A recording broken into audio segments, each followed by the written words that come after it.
Okay, live streaming live. It's delicious. What up, y'all? It's time to stream once again. Here we are, streaming away. Hello, everyone. Welcome to this episode of Bits and Tokens / Drunk Crypto, whatever you want to call it. Just Drunk Crypto. And I'm Annalise, and of course, here is Tim. Today is the 19th of December. Wow. What, 20? Not 20. How much days away is that from the end of the year? Less than 2 weeks from the end of the year now. And 2020 is our year, guys. I want you to know that. Actually, 2021, but 2020 is going to be a big year. So I hope you guys are all excited. It is currently 10:08 at night. And here we are. We're going to have some fun. So, again, thanks for tuning in with us. Just to give you a quick catch up on life here. If I talk funny, I'm sorry. Going through some dental work. If you don't like it, I don't care. Just kidding. I love you guys. But here we are. Cool. It was a weird catch up on life. Anyways, today's stream is going to be pretty fun because we have a lot of crypto / non-crypto stuff to talk about. Going to have a special guest on the stream once again. Having a bunch of cool conversations with my friend Rob McNeely and convinced him to get back on here because we're going to talk about some stuff. A little bit of crypto stuff, a little bit of not so crypto stuff. I don't know exactly where you guys are watching because this is streaming to 4 different platforms.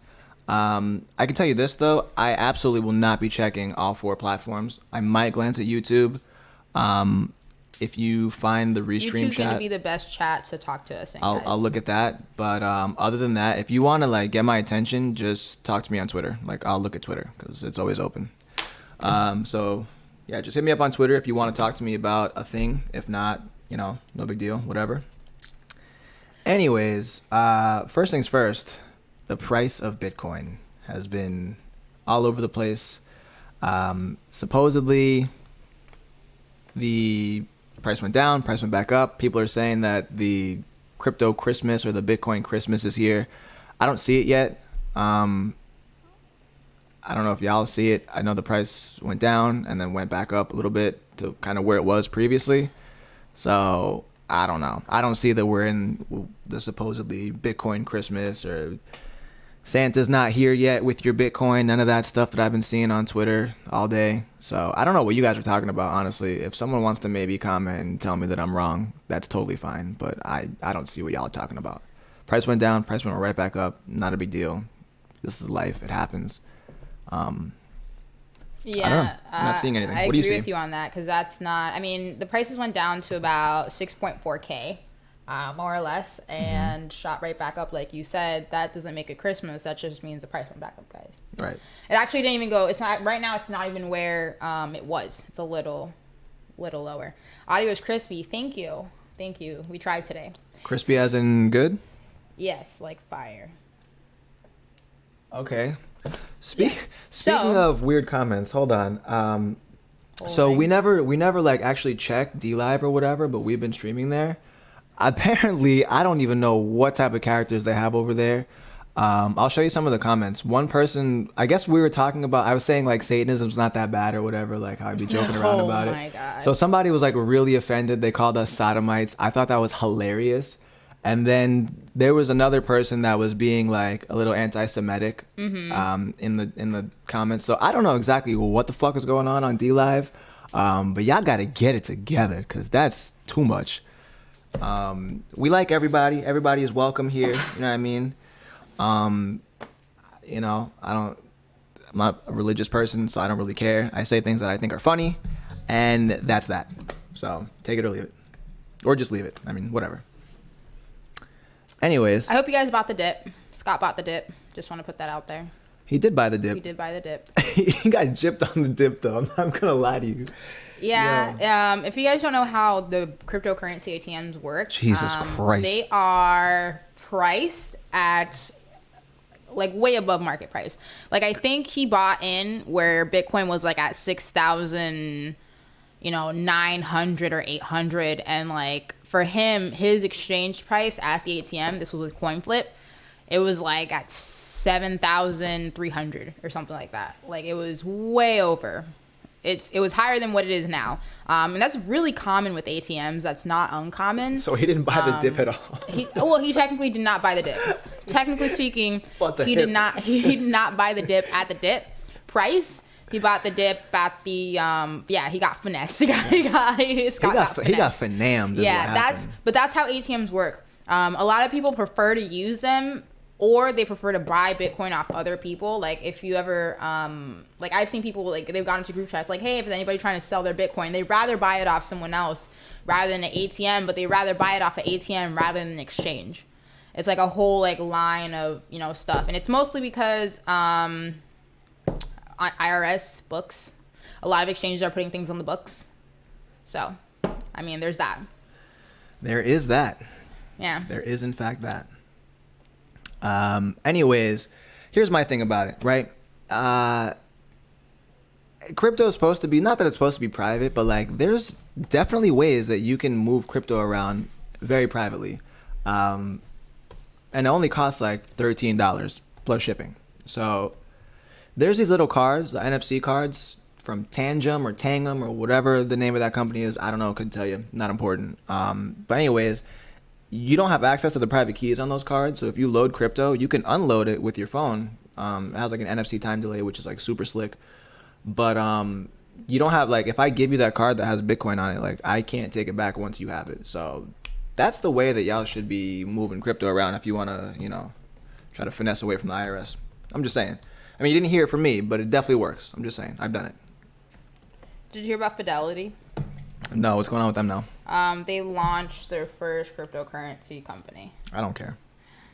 It was like in Europe, or cryptocurrency something in Europe. Yo, my thing about it is like Bitcoin's been around for 11 years now, damn near, right? It's 11 years. I know we celebrated the 10 year, but I don't remember if we're all the way at 11 yet. Anyways, Bitcoin's been around for so long.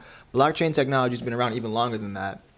And like I just don't get why we're just now seeing these companies be like, oh, we're gonna adopt, the wave. Like blockchain is technically somewhat based off of / adjacent to Merkle trees, which have been around like since the 80s and 90s. Like this is not like new. Like fixing double spending is new through proof of work or whatever. Mm-hmm.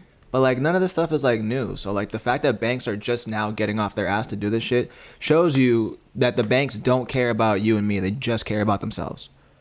So I don't really care when they do cool stuff when it comes to I mean, crypto. really what it is, actually really looked at it. They're kind of piggybacking off the exchange and the trade and the custodial thing like everyone else is doing. Mm-hmm. Not your keys, not your coins. But I don't know, it's kind of annoying. There's too much companies doing that. Too much companies kind of like, and they're like trying to make people feel safe, but it like takes away from the whole point. It takes away from the whole point. Like it's honestly, I don't like it. I don't know. Anyways, January 3rd, Proof of Keys Day. It is. January 3rd is Proof of Keys Day. If you don't know what that means, basically, like she was saying, not your keys, not your coins. If you are holding anything on an exchange, we're doing exchange runs all day. You take all your stuff off the exchange, you hold it on a ledger, on your own paper wallet, wherever you want to hold it that you actually have the private keys to. Thus, those are your coins because they are your keys.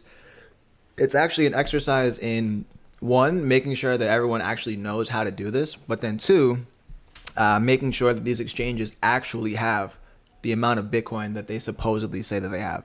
Right? Because any exchange can say like, oh, we've got all this volume and all this Bitcoin on here. But then if everyone decides that they want to take their coins off the exchange and they can't fulfill those requests, which we saw some exchanges fuck up last year.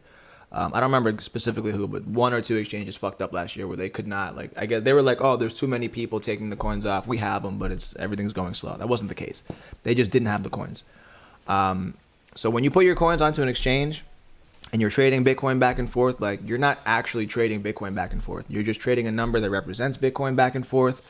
And then when you go to withdraw it, you withdraw whatever that number is. So theoretically, they could do whatever they want with those numbers, right? So this is just an exercise to prove that they actually do have the holdings that they claim that they have. So I encourage everyone to participate. January 3rd, get your coins off the exchanges. If you want to even start early, January 2nd, put them back on January 4th if you do want to trade or whatever. Obviously, don't keep your coins on an exchange, but we are going to really flex this year and stress out some shitty exchanges. Trunk says Bork for all you watchers out there. Bork. Bork. Bork indeed. Bork and Mindy. You don't understand that reference. It's fine. I don't. Robin Williams? I do not. Nano? No. Okay. None of it. It's fine. None of it. It's totally fine. None of it. Sorry. Anyways, how was your day? Jesus Christ. My day was fine. Slappy. How was your day? What'd you do? A bunch of stuff, actually. I have to show you I want to call it a lower third, but it's really not. It's like an all-encompassing graphic that I made for the show I'm going to do tomorrow. Mm-hmm. But it's so fucking cute. Holy shit. Okay. It's so cute. Okay, in case you guys don't know what Tim's talking about,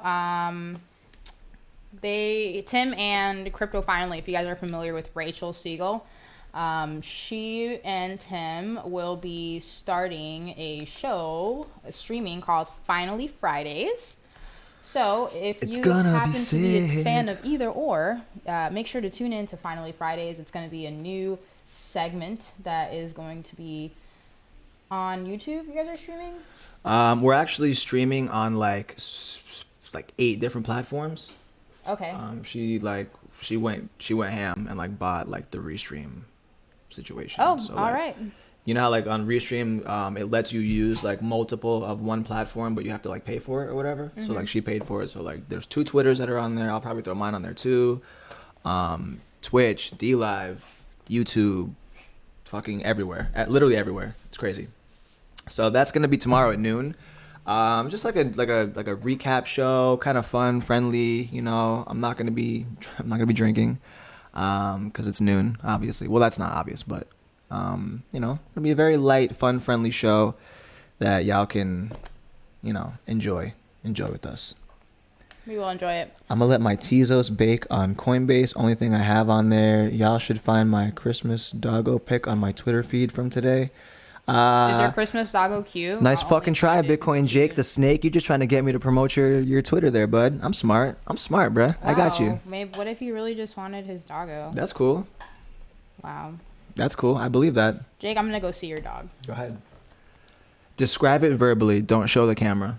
But no. All right, no, that's cute. I'll show it. Look at the babies. That's fucking cute. Hold on. Hold on. Wait a minute. You guys have to see this picture. It's actually super cute.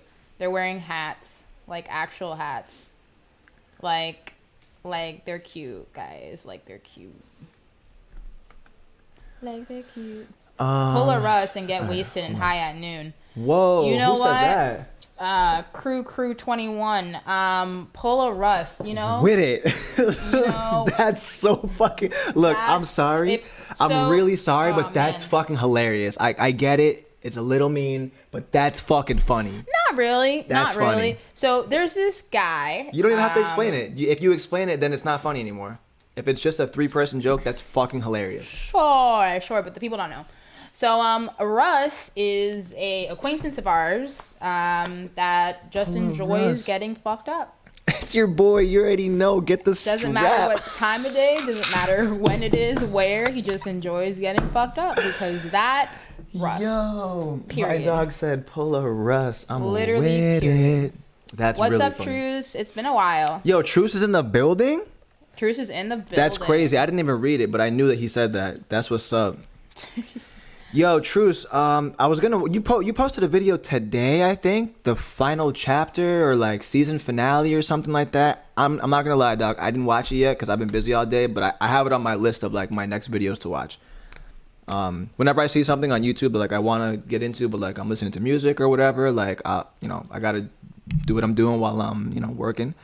But I seen that you post. I think it was today that you posted a video, so I'm definitely gonna check that out after the stream. Because I'm done for the night after that. But yeah, dog, I'm glad that you're here. Make sure you guys. A clip of wish you me a guys are happy in there, so birthday check it tomorrow, out. Oh 'cause my birthday's shit! tomorrow, not today. Tomorrow. A clip of us is in that season finale video. I knew I wanted to watch that one for some reason. Oh, that's word. cool. That's cool. Yo, Trunks, my boy, I'm about to run over your tail, dog. I need you to.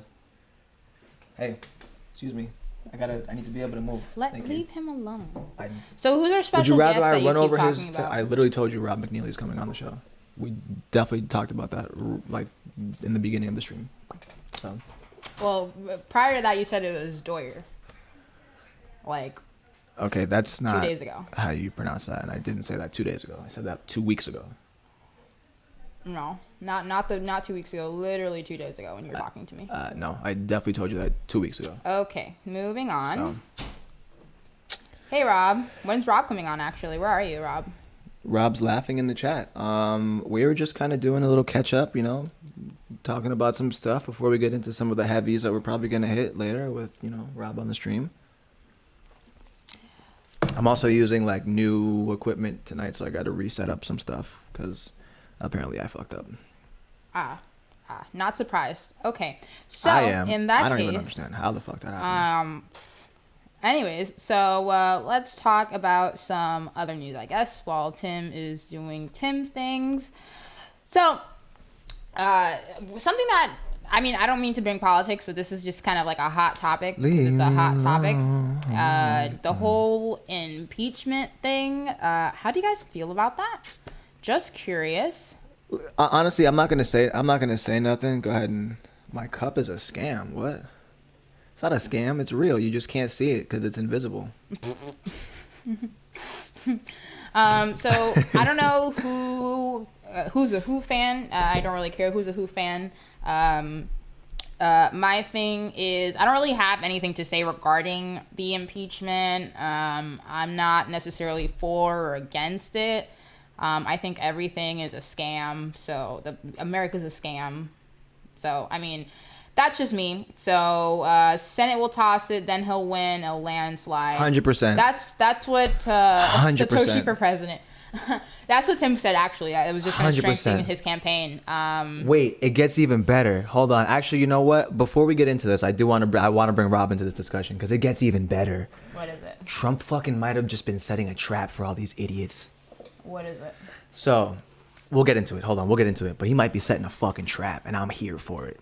Something that I found really interesting that the Trump's cabinet just passed, his committee, whatever they call it. So this whole time, it was not federally illegal to abuse pets or animals. Like it was just like a thing. Like I'm not talking about, you know, I know there's certain rules for certain animals and fish and hunting and blah blah. And that's fine. But like literally, if you had a dog, like in some places you get a misdemeanor for abusing a dog or abusing a cat or literally killing it or throwing it into a river. Like it was just like whatever. Well, that shouldn't be federally illegal anyway. That should be on a state by state basis. It was. It now should be. It's not. That's stupid. No, it's not. I mean, I don't think it's stupid. I don't think that it should be okay to harm anything. I think it should be up to the states. I mean, I don't think so. I don't think so. Why? Because then it should be up to the states to say, hey, it's okay to lynch somebody or not. No, because people have inalienable rights. Animals aren't people. Animals don't have rights? Not really. Animals don't feel? Like, I don't eat animals, you feel me? But, like, I mean, they hang fucking goats upside down and slit their necks. And then, like, people eat goats. Like, all the chicken that you eat is literally hung upside down by its feet and they slit its neck. Sure, but those are not pets. You don't pet a goat. I mean, you could pet a goat. Like those so here's the thing, we consume those as food. Yeah, but the Chinese eat dogs though. So it's all semantics. That's why I say it should be up to the states. Well, there's places that eat people. Okay, but in America people have inalienable rights. In America, we don't eat dogs. Okay. That's a cultural thing. You could eat a dog if you wanted to. Sure, but that's I don't think that, you know, it should be okay or a misdemeanor to abuse an animal. Like, no, that's not cool. I'm not saying it's cool, but it should be up to the states. The feds don't need to do anything except for like provide shit. They don't need to be taking away anything. That's not their job. So that should be the states to decide whether they want to allow that or not allow that. Well, Is what it is. in general, most states should not allow that, and I'll agree with you there. But it should not be up to the feds. This is true. This is true truth. It doesn't mean they don't feel it. That's my thing. States' rights are cool. Feds' rights are cool. But like, here's the thing. What I've seen, a trend that's happened in America is stuff sometimes doesn't get resolved unless it goes to the Fed, which is really stupid. And I don't understand why. But Cannibalism should be okay with consent. cannibalism, aren't people cannibals already? What? No, but like if you want to eat someone else and they say like, yeah, that's totally fine. You can fucking eat me. Like that should be fine. There should be no issue with that. I mean, don't tell nobody then. Like no, but I'm saying like if I go on a web forum for cannibals and I'm like, yo, cannibalize me, like there should be no issue with that whatsoever. So Rob say that states don't have rights, only powers. Okay, jeez, listen. Nobody has rights. The people have rights, okay? What I mean is that it should be up to the states to decide whether or not a thing is acceptable within that state. Should not be up to the feds to determine what everybody in the fucking United States can do. I think that's silly. I think the only thing the Fed should be able to do is tell the states what they can't do. It's my stance on it, and I'll never change. So anyways, let me try to figure out how to bring Rob on the show here. Gonna go ahead and... So that was my 2 cents about the animal, whatever. So on other news... Again, definitely not saying that you should abuse animals or that you're a cool person if you do it. Tim's a bad ex-vegan. You're a piece of shit. I'm just saying, anyways, like, you shouldn't, you know what I'm saying? It's not up to the feds. Like, that's silly. So here's another thing. We will be hosting along with... that was a weird noise. Blockchain Universe, a conference in VR, guys. So get ready for that. There will be a conference in VR that we will have. It's going to be January 18th. It's going to be on AltSpace. If you guys are familiar with the last conference we held, Blockchain Cuties was there, Engine was there, there was blockchain games like Zadia that were there. Make sure that you guys tune in for that. It's going to be super cool. There was NFTs and other giveaways that did happen and did take place. This is a free conference to the public. So if you guys are familiar with AltSpace, download AltSpace. The conference, again, is on the 18th of January. Make sure to check us out. We'll be promoting it over time. Do we have links for that or no? I was going to say, if you have links, put them in the chat. But if not, then just type it out. I might have links. Okay. Anyways, welcome to the show, Rob McNeely! Woo! Hey, how's it going? Come on down. Hey, Rob. Today was a pretty good day. How you doing? You know, I've actually had a really crazy long day, but it's actually been a good day. I like your hat. It's black. Thank you. It's pretty sick. Somebody It's asked kind for of a Raiders it's fan. about as festive as I get. Black Christmas. I like it. Black I can dig it. Christmas. That's funny. Exactly. So you guys are like hitting all sorts of crazy we're going in already. You're just opening up, like you're just like ripping like scabs off. Kinda. I don't have scabs. I don't have feelings. Just talk. Well, that's Just good. kidding. All right. So, what are our topics with our friend Rob today? Rob, what have you been up to lately? Well, at my day job, I drove 650 miles today. I've been up since 3 a.m. Why would you do that? But I'm drinking rum, though. Oh, nice. So, yeah, I actually drove almost to Vegas and back. So, that was my day. Today? Unlike so many actual, quote-unquote, decentralized projects, everybody on our project actually has a real full-time day job. So, we actually are all incentivized volunteers on the Tusk project. So, anyways, I gotta actually sometimes work and make a living and pay bills. The family kind of appreciates that from time to time. Work. Adulting. Okay. And let's see. Last time I talked to you, we were getting close. We had just finished our token swap, and we should be fully on. Well, the mainnet's up, but we should be bringing in the block producers in the public this weekend. So we'll be fully running this week, and looks like we're going to be resume trading on the Altility exchange within 2 weeks. So we're like a live real boy now. That's a live cool. real boy. That's pretty cool. Yeah, it's actually, we've been working on the blockchain and stuff for about 14, 15 months now. So we're kind of excited. No, Been a that lot is of work. exciting. You're watching your company grow. That is exciting, and I'm sure anybody who has a startup There is understands. no company. Not a company. No Wait. company. No CEO. No LLC. It's a project. Decentralized crypto project. Oh, just a Run project. by volunteers. It's a money. Okay, It's a money it's that a people can Bitcoin. use. Well, no. Well, there's not necessarily a CEO to Bitcoin. Right, but it's There's not. there's people who like do stuff on the back end, but it's like a project. Like it just like nobody really runs it. Right. Except for the people that have GitHub, the GitHub commit access that all work for one company. That's true. That's true. That's true. But the original concept of it was kind of like what you're doing. It's just something that's running itself, and there's volunteers. Correct. Bitcoin's getting a And little we're scammy actually really for doing me. it. So it actually is. It's actually really hard for me as a person because I'm so entrepreneurial. And entrepreneurs, we're like little dictators, right? We want to make it all work the way we want it to be, and we want to control our baby. So it's actually been probably of all the team members, it's probably been hardest on me Don't fork. because I have to let go. He can't control if he forks or not. Technically, he can't. That's up to the forker. That is up to the forker. Well, Mother forkers. Well, we're not a forker kind of chain. We're delegated proof of stake. So it's kind of, all those decisions are done via vote on chain. So we don't really have to fork the same way. Okay, cool. So anyways, we were talking about some cool stuff here. And then we were gonna jump into like the whole impeachment thing and red versus blue, rabble. I'm not red or blue, so I don't have a dog in that fight. I'm completely not a big fan of Trump, but I hate commies more. So I probably will sit this one out. But I do believe that tactically, the impeachment was designed to be just a mechanism where they can beat him up in the election, say, look, he's the impeached president, kind of nonsense. But I think, he's not going to be removed. They don't have he's not going to be removed from office. Right. They don't have the Senate votes. And I do believe that he just got his base empowered and just got made into a landslide. Because the one thing that's interesting about this, because I really retired from politics. I really hate politics now. Mm-hmm. So I don't get emotional over politicians. I think they're ugly Hollywood stars.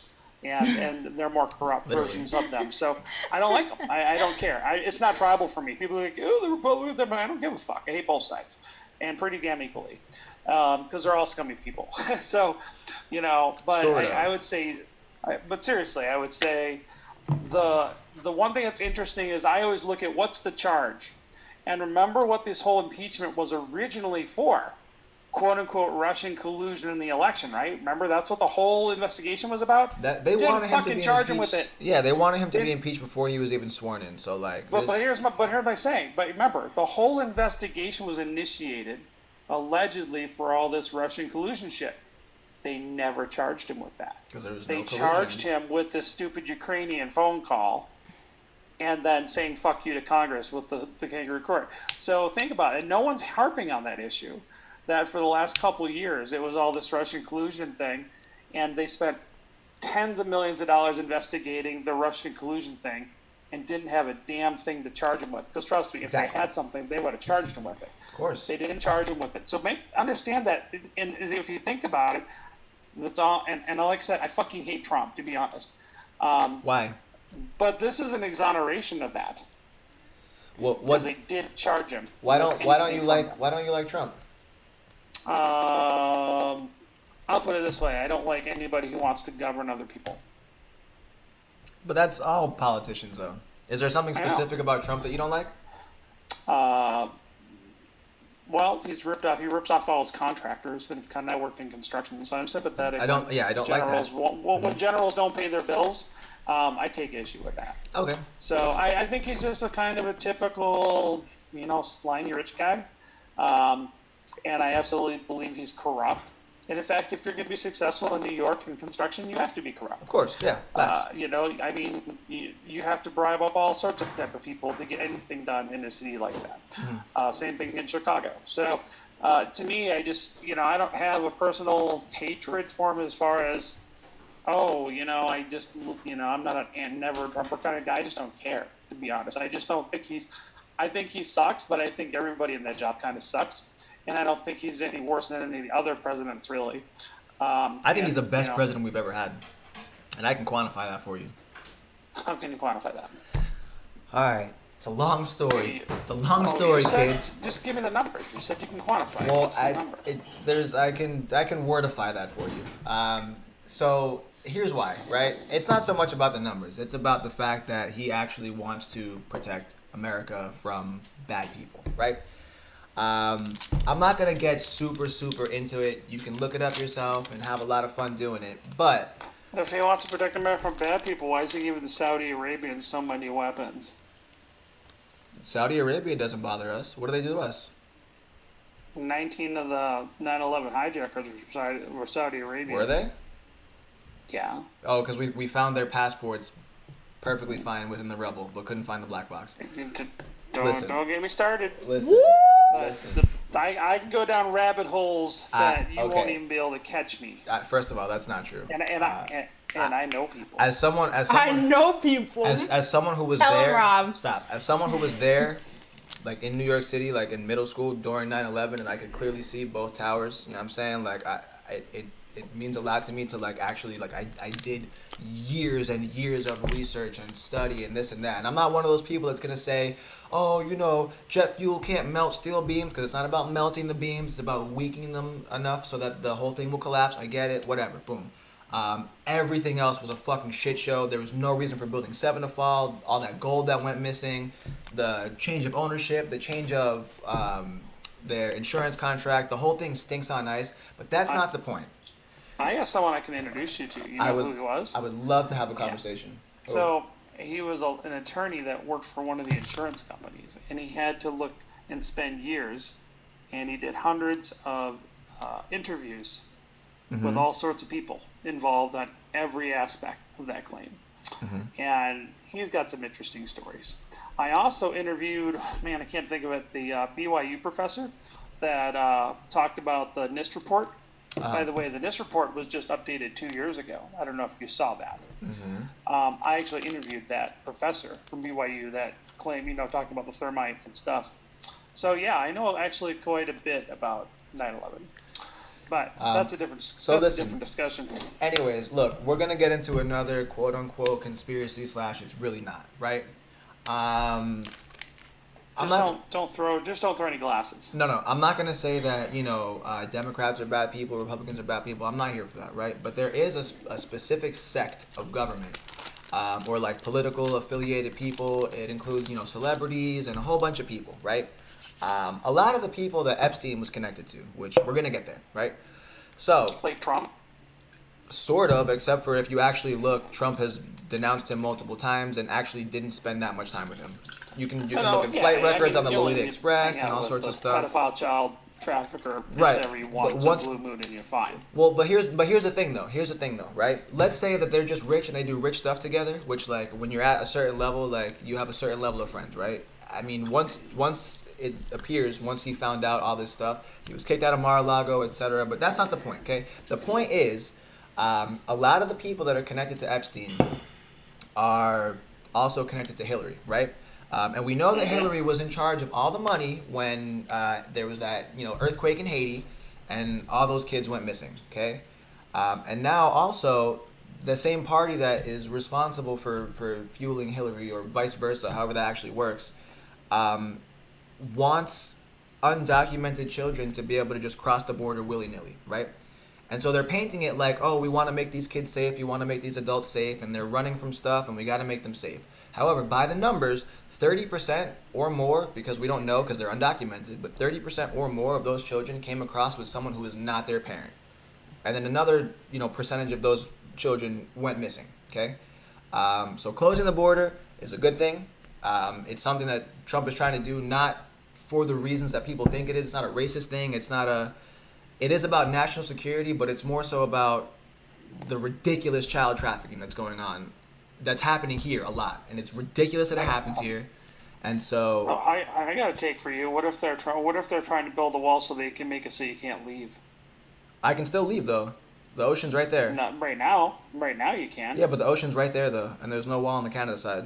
So like that's not really. It's not a viable strategy to keep me in when airplanes exist. So. Okay. I'm just saying. Also, I would like to keep children in the country that should not be leaving. The ones that are kidnapped and never heard from again. That's something that really hits home for for my community of people who look like me, because we don't get found when we go missing. The guys that look like Snoop Dogg. Yeah, we don't get found when we go missing. Whenever it's you want to say African American, black, whatever incorrect term you want to say. Most people don't get found when they go missing. The numbers are really bad when it comes to people who look like me. So it means a lot to me that we're trying.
Go. Reindeer in We're the back. background. I fixed it.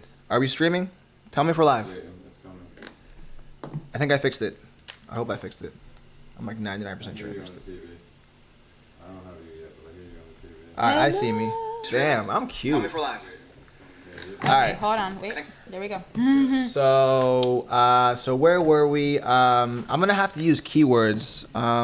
We can't say 9/11 anymore. What can I say in place of 9/11? You just said it. We're gonna get caught again. It's your Damn fault. it. Why did that happen? I don't know. That's annoying. I can't have that happen tomorrow.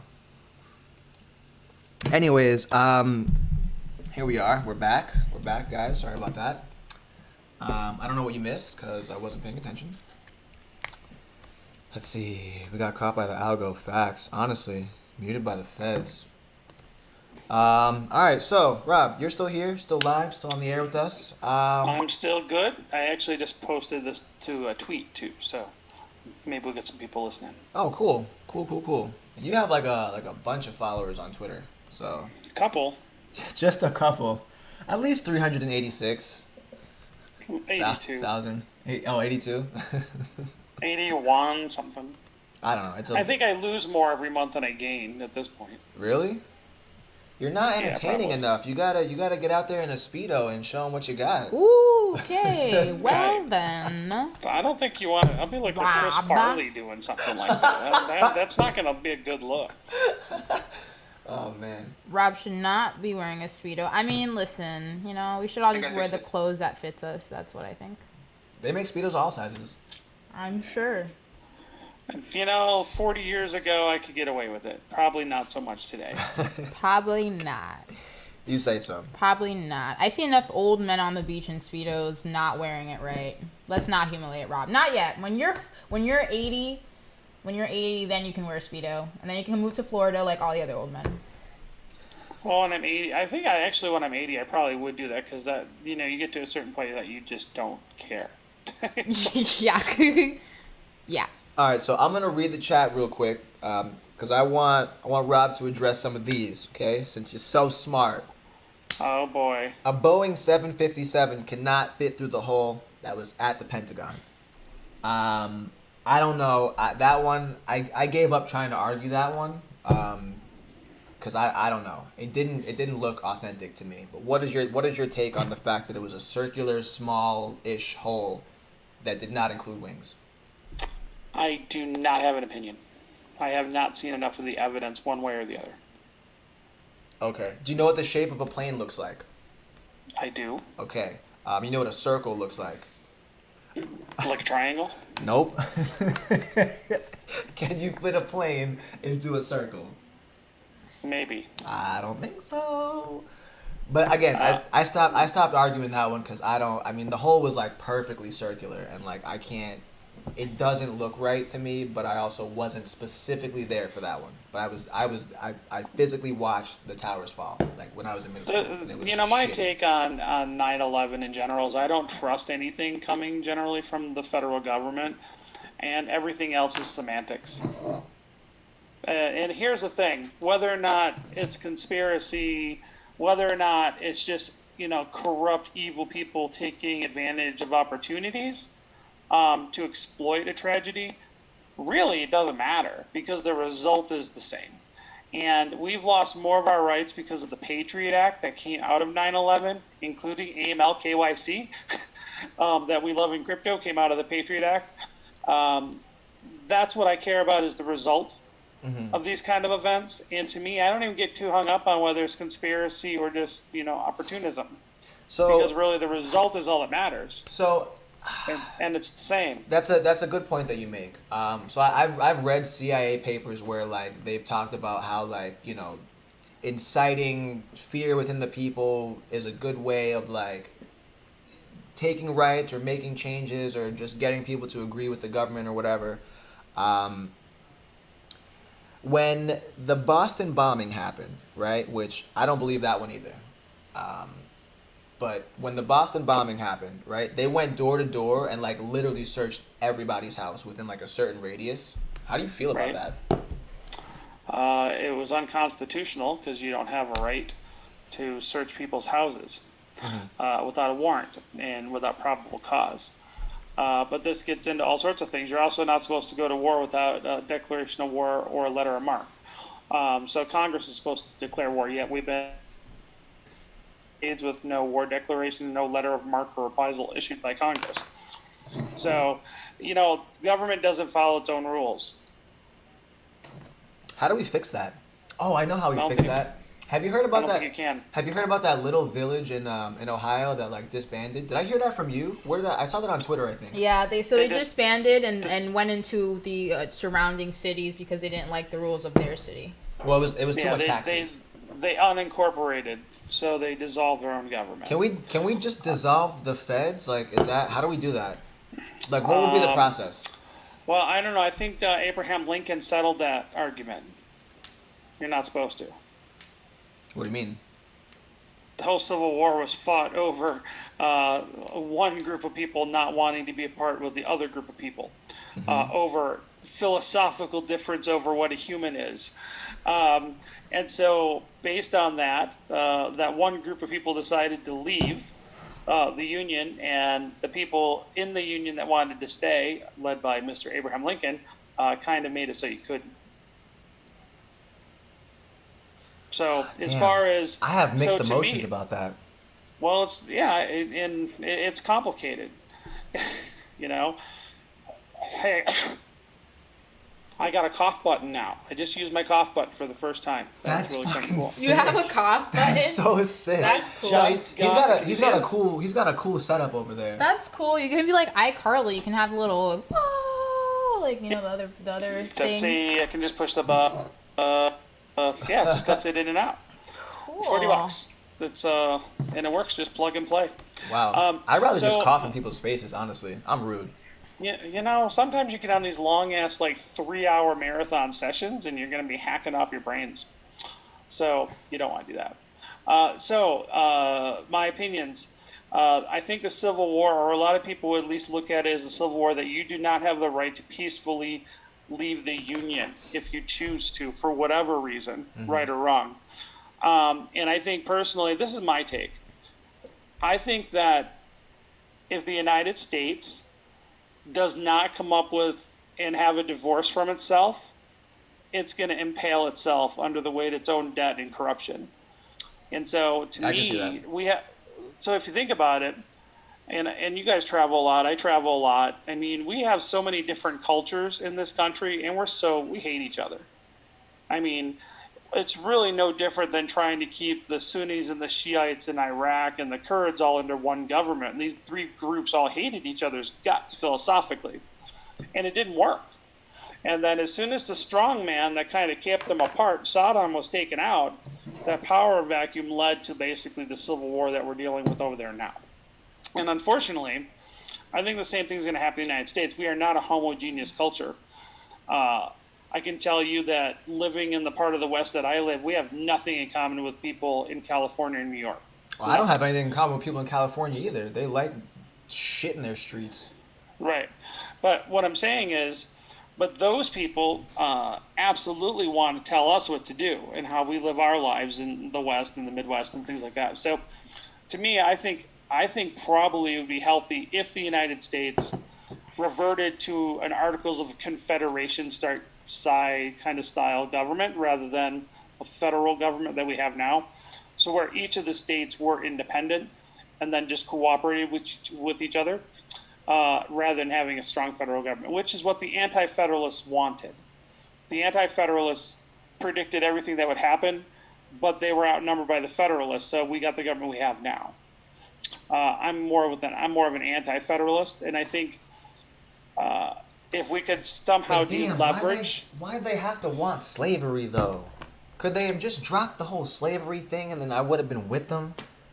I would have been a Confederate, except for the slavery thing. No, well, I didn't say Confederate. I'm talking, this is pre-Civil War. I'm talking the Anti-Federalists. I'm talking people like Federal Farmer and, Ben Franklin. This is way before the Civil War. Okay. So they did not want, so when the country was being founded and they were debating, remember, after the initial revolution, we didn't actually have a federal government for about 12 years. And we had multiple presidents at that time, and they were operating under a thing called the Articles of Confederation. So every state was basically an independent country at that point. And then they were trying to figure out how they work together. And so they had this temporary agreement called the Articles of Confederation. Look it up. But the Federalists wanted to be able to have a strong military, Navy, and they wanted to be able to collect Civil War reparations or Civil War taxes to pay the debt from, the Revolutionary War. And some of the states that were former colonies actually were kind of not paying them. And so gets me I know every it time. works. And so what ended up happening is that the Anti-Federalists and the Federalists kind of had to hammer out a deal, and that's where we got the Constitution, which the Anti-Federalists said, look, we don't think this is going to work, but it's the best deal we got, because they're outnumbered. And that's kind of how we got. I think we should go back to something like that. So here's what I don't like about the one-size-fits-all government that we have right now. It doesn't work because we're very different across the country. Right. And right now, if you do some kind of stupid government program experiment or tax experiment or a social experiment, and you apply it equally and do the experiment on every state all simultaneously through the federal government, and you're wrong, you bring down the whole system. Right. Whereas I would much rather have 50 little laboratories, and see what works and what doesn't. So If California wants to go full blown commie and do all the stupid shit that they're doing there, great. The federal government doesn't have to bail them out. Right. Let them do their own stupid shit, and then we can decide if it works or not, and then we can say, hey, we like that part, but we don't like this part. But instead, we don't have that option. We can't experiment because everything's kind of the same. But yet the people aren't the same, and so they get on each other's nerves, and we're fighting with each other, and it's just stupid. And personally, I think we could probably do better if we had smaller types of government in this country instead of one big giant federal government. For sure. Anna, you ever been to Cali? I have not been to California. You're not missing anything. Tell that right now. You're not missing anything. After going to Vegas, I would never go back to Cali. Never. Really?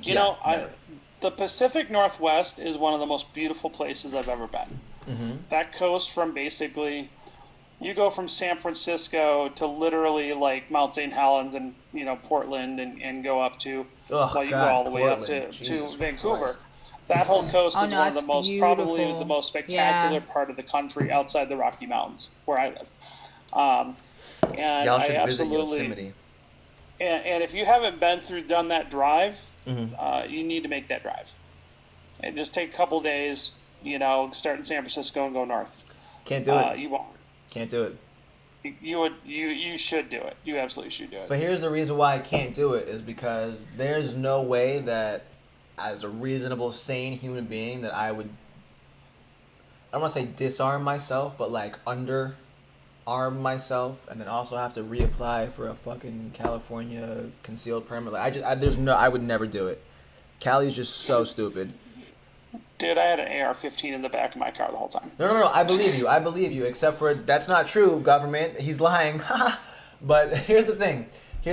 Like, I get it, and it's like I'm in a rock and a hard place when it comes to like stuff like that, because it's like obviously I want to protect myself at all times, however best I can, right? But then if I do actually have to protect myself, the fucking bad guy is probably gonna go free, and Callie's gonna be like, oh, no bullet button, you're going to jail, and it's like so stupid. Don't disagree. So like I'm in a rock and a hard place when it comes to that, because like I would like to just disregard the law and not give a fuck, but when it comes to actually protecting myself, like I need to actually do it, and it's just so stupid that they make it like easier for criminals to be criminals than for regular people to just protect themselves from criminals. Like, it's crazy. So I don't even have anything good to say. I think you're right. I mean, we're kind of screwed when it comes to that. But that's what I'm saying is we're very different cultures, right? Yeah. So it's like, I live in a very Utah, like we're a very gun friendly state. I lived in Wyoming for a while, which is very gun friendly. And up until only recently, Colorado was very gun friendly too, and I lived there for 12 years. what happened with them? And so I actually blame myself for this, but legal weed attracted a lot of immigrants from all over the country, people moving to Colorado because of legal weed. But most of the people that moved there for legal weed are also commies, and they brought their communism with them. And that's what happened. It literally was just a demographic shift, and So mostly driven stupid. by legal weed. That's a shame. That's dumb. All right, so basically, don't bring that legal weed over here. I'll just call a guy and he'll bring it, and that's fine. I don't need the legal shit. Well, once it becomes federal, I don't think that would be the case. Like, because if it's everywhere, Well, no, if it's then federal, what? yeah, but I'm saying like I don't That want. happened to Colorado because Colorado was the first place, and it was the only place for a while. It was one of the first places. California's actually was legal. It's kind of Washington, Colorado, and California. Right. But didn't Different Rado varying have states of legality? didn't Rado have overlapping. recreational before Cali, if I'm not mistaken?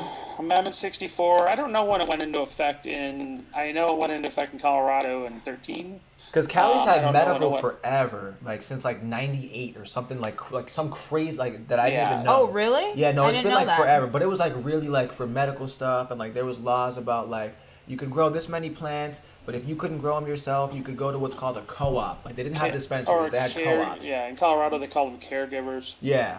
So like basically like you can grow 3 plants, I can grow 3 plants, but we don't want to grow them, so we pay a membership to a co-op, and then they grow it for us, quote unquote, or I whatever. see. And so now that co-op can grow as much weed as many members as it has, like times 3 or whatever. Mm-hmm. And so they have a bunch of weed, and as a member, you come, you get your like monthly allotment or whatever it is. And it was cool. Like, I mean, that makes a lot of sense for like medical stuff. You know what I mean? But like, I'm not a medical user. I just want to smoke a little dope. You know what I mean? No big deal. But now the problem is, like, if you have a red card in Colorado, they call it the red card. And now the states where they have medical, you lose your gun rights. Oh yeah, that's why And I don't have a so- medical card in Florida. Yeah, in Florida, it's the same thing. Yeah, you can't. Well, yeah, that's a federal thing because, they say if you're an unlawful user of weed, even if you're in a state where it's legal, you're still perjuring yourself on the 4473 form. Which is, like, I get it. Don't get me wrong. I totally get it. However, that's why I like to buy all my guns from friends and or Facebook. You can still buy guns on Facebook. So, throw that out there for you guys. Check out some Facebook groups. Yeah, but did you see the latest posting? Like Facebook, I think just announced today for Instagram, they're gonna shut down the gun influencers on Instagram. That's so stupid. I don't understand. Dude, it's one of their biggest fucking communities on Instagram. I love looking at gun pics. Like, what am I gonna do on Instagram now? Look at girls? Like, that's so stupid. Yeah, I mean, you don't need to look at girls. Go to crypto Twitter. Oh. But Ooh, wow, shade. but think about that. I mean, the thing is, the gun. And people are like, well, who cares? They can go and the influencers can go sell other stuff. But like, you're missing the point. It's the gun retailers don't have another option that they have very few options for marketing. You can't you really can't even do pay per click on Google, What's Facebook, Twitter for Facebook? guns. So influencer marketing was actually why, the gun world went to Instagram. And now that they're going to cut that off, that really kind of leaves the gun world in a really tough lurch for marketing because they're blocked from most platforms right now. So here's the thing. Hey Tim, what's up, brother? What up, Zog? So here's the thing. My question for you, because you're a smart guy, you know about marketing. How do we help the gun manufacturers and the gun stores and people in this community? How do we help them with marketing now that there's no other options? Like, what's our best course of action here? I'm not 100% sure on I don't think there's going to be one course of action. I think it's going to have to be. I think it's going to go back to individual interviews. I think it's going to have to go back toward face-to-face things. And so that's something we're going to address with our Tusk meetups. And we're growing our meetups nationwide through an actual political organizer we just brought onto the project. Oh, cool.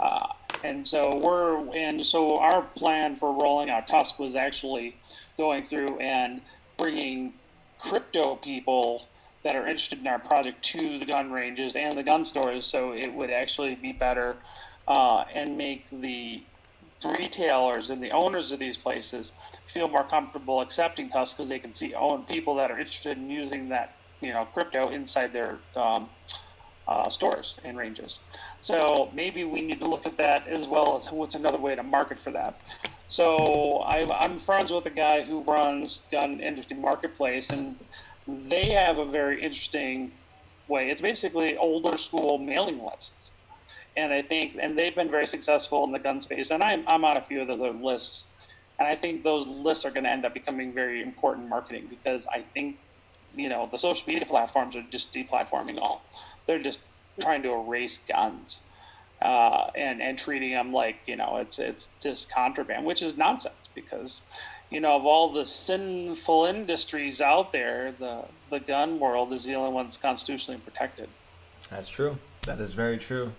And I've been seeing a lot more people 3D printing like more and more types of guns lately, which I think is super fucking cool. Like the Plastikov. I think you've probably seen the Plastikov, right? I'm in the group. I'm actually in the Keybase group of all those guys. Oh shit. There's on Keybase the 3D printed gun. I'll send you a link if you want to come. Oh hell yeah! You already know. I think there's like 1,500 people in the group right now, but it's all on Keybase, so all the messages are encrypted and they blow up after like 2 days. Yeah. But all those guys collaborate on Keybase right now. Listen. Here's what I want to do for my Bring own. back Silk Road, free Ross. Woo! Facts. 100% facts. What I want to do though, for me personally, and like future generations or whatever, is like all these, 3D like CAD files, or I don't know. I'm assuming it's a CAD file. I've never 3D printed anything. STL files. Okay, sure, I believe you. I want to like just save those somewhere and just like keep it forever, just so I can have that. Cause I think that's really important. Remind me when I come to Miami. I'll bring you some files. Oh, You're gonna want them. are you coming to visit soon? Oh, you are coming to visit soon. I'm coming down to the Washington Elite thing. Oh and the fuck BTC yeah, thing. let's go. You But want to go? remind me to dig out some files. I'll have to find them. I got a jump drive. In fact, maybe I'll mail them to you beforehand. Are So you I'm not going to terrible. be at the North American Bitcoin Conference? Yes, Cool. We'll be Sick. there I too. will be. And then you were saying that you're gonna start, or you're starting to do more like Tusk meetups, like nationwide or whatever. Uh-huh. I got a space that you can use for that, and we can figure out how to get a bunch of people in there, and I'll help try to organize some stuff for you. Well, out we here in have Miami. two. We have two strong community members in Miami right now. So let's get you. You need to get into the Tusk group, and I'll introduce you to Oh hell them. yeah, let's fucking do it. And maybe you guys, because I'm trying to get those guys to start setting some stuff up in the Miami area. So, you guys want to connect and start building out a Tusk chapter there? That would be wonderful. 100%. I would love to do that. So we're gonna have a really busy 2020. I'm looking at myself probably at least going to 12 different conferences between crypto and the gun space, and then I'm gonna be doing a lot of traveling. I'm gonna be traveling somewhere a couple Just- times a month. just right 12? now. And What do we? How many fucking conferences did we do last year, or like this year? I guess I don't know. I have no idea. some ungodly number. We've been all over the place for like almost no reason. Anyways, Annalise, how do you feel about people being able to 3D print firearms? That's cool. I think you should do anything because nobody likes being told what to do. yeah, here's You're the thing, lit. though. You're fucking lit right now. Drink She's this. smart. You're lit. But here's the thing, right? If you can build your own, like, the numbers are straightforward, and you can look at John Lott's numbers. He's the one that's done a lot of studies over the last couple decades in this. But the people that are most affected by gun laws and gun prohibition are actually minorities in the inner city. Oh yeah, for And they're sure. the one, and they're the ones that are most affected by crime, and that they're actually the ones that need, the guns the most to protect themselves. Gun control is racist.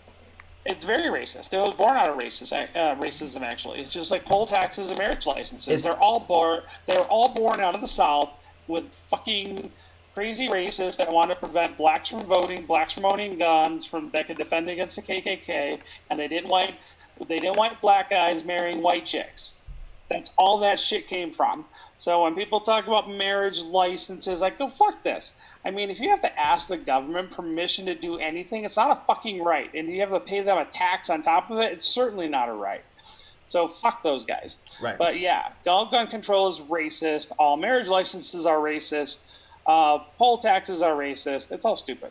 But people don't know their history, so they don't know any better. This is just how it's always been done. Damn, yeah, what- since the fucking racists fucking made it like that. What states recognize But common the law bottom line marriage? is, most states actually do. I know I think most states do Florida recognize actually it. doesn't, which is weird because it did for a while, but it no longer does. Yeah, and there's some. It's not always easy to prove that. I mean, generally you have to live together as man and wife 7 and known years. as man and wife for like 6 years, 7 years, depending on the state, typically. Mm-hmm. But my point was about 3D printed guns, is that you can get a $200 Ender 3 and make gun parts now, and all the files are free, and the filament's cheap, and the guys are doing amazing innovation, and so. I don't know if you know this, but High Point is like a low end cost It's a value cost kind of I firearms have that file. I forgot what it was called, but the High Point whatever Yeah. I And ha- so I the have High that file. Point, well, High Point's a gun manufacturer, but they make cheap guns. Yeah. And it's funny because I went to the NRA convention, and I thanked them for making guns available to people that don't have a lot of money. I mean, the gun world is actually, believe it or not, it's actually expensive. I mean, a good Glock, $650, $700. A nice SIG, $700. HK, $900. And if you know the And right person, you come to can- Miami, I'll hook you up. FNH, 9C, $400 out the Oh, door. I- 400 I'm flat out the good. door. I build my own, but my point is that if you don't have a lot of money, but you have some time and you're willing to learn, you can actually build your own guns really inexpensively with 3D printed parts, and then you get parts kits. In fact, the guys in 3D printed gun groups, they've actually figured out how to do ECM rifling, which is electrochemical machining, which is basically you're wrapping this thing and then running a charge to it with chemicals, and you can actually burn your rifling into metal, then make your own barrels. Holy I mean, that's shit. and they're doing it's all DIY at home shit. I mean, That's you can sick. make every part of the gun now at home cheaply. And the way that's interesting with the 3D printed gun world is they're deliberately trying to make it all with cheap 3D printers and cheap filament. They don't even try the high end stuff because their point was they want to help make it so anybody can afford to do it. And it's really kind of a good group from that point of view. But I think eventually the way they're cracking down and they're trying to ban quote unquote ghost guns and all sorts of things like that, you can't ban lathes, you can't ban 3D printers, and really having a little bit of skill is good. You could take a good gunsmith or someone that has even been self-taught for a couple of years, and that person who knows how to build guns and do a little bit of machining can arm a platoon. And that's the thing we need to build. We need to build skills in this country. I like the idea of proliferation. While the weapons are easy to get and the ammo is easy to get, great, proliferate. But we need to also proliferate skills and the ability to make things again. True. We used to be a country of makers, and we lost that. And millennials are the worst. Millennials don't know how to do shit. Fuck them. And I don't know if you saw this the other day. I floated a tweet out there that I said, we need Boy Scouts for grown-ups, where you can actually go and get that would merit be badges and try fire. to. But if you think about it, like where you could actually go and get merit badges for doing shit. But Fucking it's for man grown-ups. scouts? I'm with it. Yeah, man scouts. I'm but with it. But I don't know. It could be girls too that want to do it. But if you think about it, look, I mean, you could literally have like, a manual transmission merit badge, and how to make a footstool merit badge and shit that I think because they cut shop out of most public schools and stuff that we lost this vocational thing. And I think a lot of people are craving it. I think that it's like they don't know how to do anything, and I think it really affects. We have mass low self-esteem in this country right now, especially with the millennials, and I think they're suffering because of it, because they don't know how to do anything. I think personal self-esteem, and this is my own opinion, not based on anything, just a fucking opinion. Go for it. Personal self-esteem comes from achievement. Boy Scouts is ran by pedophiles. Everything's run by pedophiles. That's true. That's what I mean, let's just be honest. Everything is. The churches, the government, the scouts, the baseball league, the fucking gym teachers. Dude, I had 3 fucking pedophiles in my high school alone. Whoa. And one of them went to jail. I know for a fact. That's and I know lot. one of the gym teachers was screwing one of the girls in the class ahead of me. Oh wait, you mean know. like the teachers or whatever were Teachers, pedophiles? yeah, teachers, Oh generally yeah, no, students. my school was fucking terrible. Oh my god. Dude, fuck yeah, the whole Yo, world's full of pigs. I know some So- stories. I'm not gonna drop any names, but I know some stories, and you know who the fuck you are, Frankie. I'm not gonna say your last name, Frankie, but you know who the fuck you are, okay? Twins, okay? Then there was the one girl, then there was another girl. I can name all of them, Frankie. I'm coming for that ass. When I get popping, I'm telling you, oof, it's over for that. Anyways, my bad. I had to Yeah. just digress real quick. My school Go didn't back. really So- have any pedophiles that I knew of, but we did have a teacher who acted like a bum, but he actually stole all the projectors and pawned them. That's lit. I'm with it. I'm with it. Steal from the You steal want from to the hear a schools. crazy story? Tell me. My dad was a Detroit public high school teacher. Like one of the last white teachers, like in his school kind of thing. Mm-hmm. And he like got busted, and this is interesting. He took early retirement, and my dad was really kind of easygoing, little boy? and he found his boss was like That's funny. basically charging the district because to get like computers and typewriters serviced. And it was like his cousin's fake business, and none of it was happening. They were just fucking embezzling the money, and my dad busted him. It's kind of funny. That's Your dad was embezzling money. Is that what I heard? No, my dad busted somebody for embezzling money, and then they were like the superintendent-y kind of guys or the principal for the school. Then they said he was a racist. they're trying to snuff him out. You see that? Yeah, Okay. he'd only been there 30 years, like, right? You see that? They try to snuff him out. That's crazy. But yeah, it's all bullshit. Like I said, everything sucks. But if you think about it though, and I'm not saying, think about the self-esteem of a lot of people. I don't know how old you are. I'm guessing you're in probably late 20s, early 30s, probably that range somewhere. And you look at all the people, especially in your age group, that are depressed. Oh, You know, I'm there. it's like an epidemic. But I really believe part of the problem is the way we've changed schooling. Everything's a group project now. Everything, everywhere you go, it's a group project, team sport. Everybody gets a medal. But the problem, and then at the same time, they're telling everybody how wonderful and special they are. Everybody's a special snowflake. Everybody's awesome. You know. I never- The fact is, though, not. I never had Not that. everybody's Like, awesome. no, that's true. Some people just fucking suck and they're stupid. But like, I never had that like coddling when I was like growing up. Like, I never once got. Actually, that's not true. I did one time get a participation medal, but like, it was really fucking stupid. Like, how do I describe this? So I won the math bee, right? I won the math bee, first fucking place. You're a math lead. Killed it, okay? Then when I went to like the second round and fuck the Kiwanis Club, I know you're watching Kiwanis Club because fuck you. They're not watching. Anyways, so the Kiwanis Might be Club watching. hosted the first one and the second one. So I won the first one, boom, gold medal. I still have it. It's at my mom's house, right? So I went to the second one and like, I don't know how the fuck they scored it, but like, I got second place in the second one, but like, there was like 3 second place and 3 third place and 3 first place. I was just like, yo, what is this bullshit? Like, that was the only time I ever got a participation, quote unquote, medal, and I never did anything like since then. Like, I just don't participate in shit because it's stupid. It's so stupid. Like, It is stupid, but what happens is when you're coddled or everything's done in a group setting, like everything, people never get a chance to develop their own personal identity and their personal skills. And I believe that true self-esteem comes through personal achievement, personal skill development. That's where self-confidence comes from. right. But here's the thing.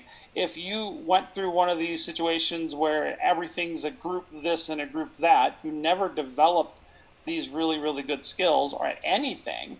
It doesn't have to be a lot of things, but just anything, because you've never had to, because you could just skate on the back of the group. Right.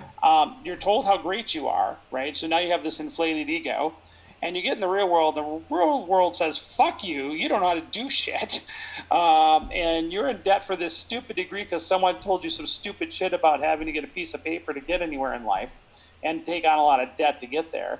Oh, by the way, your $50,000 degrees is worth a $10 an hour job at Starbucks. Yeah, that's so stupid. And then on top of that, they can't even change their own fucking tire. And to me, I think we're setting up people for failure, putting them through a system like that. And so to me, man scouts or adult grown scouts, whatever you want to call it, grown up scouts, I think there's a dearth of knowledge, and I think people are craving the ability to learn how to do something with their own hands. I'm not opposed to calling it man scouts because I'm like really old school where like men should know how to like do a bunch of man shit and like fix stuff and build stuff and whatever and like A real man.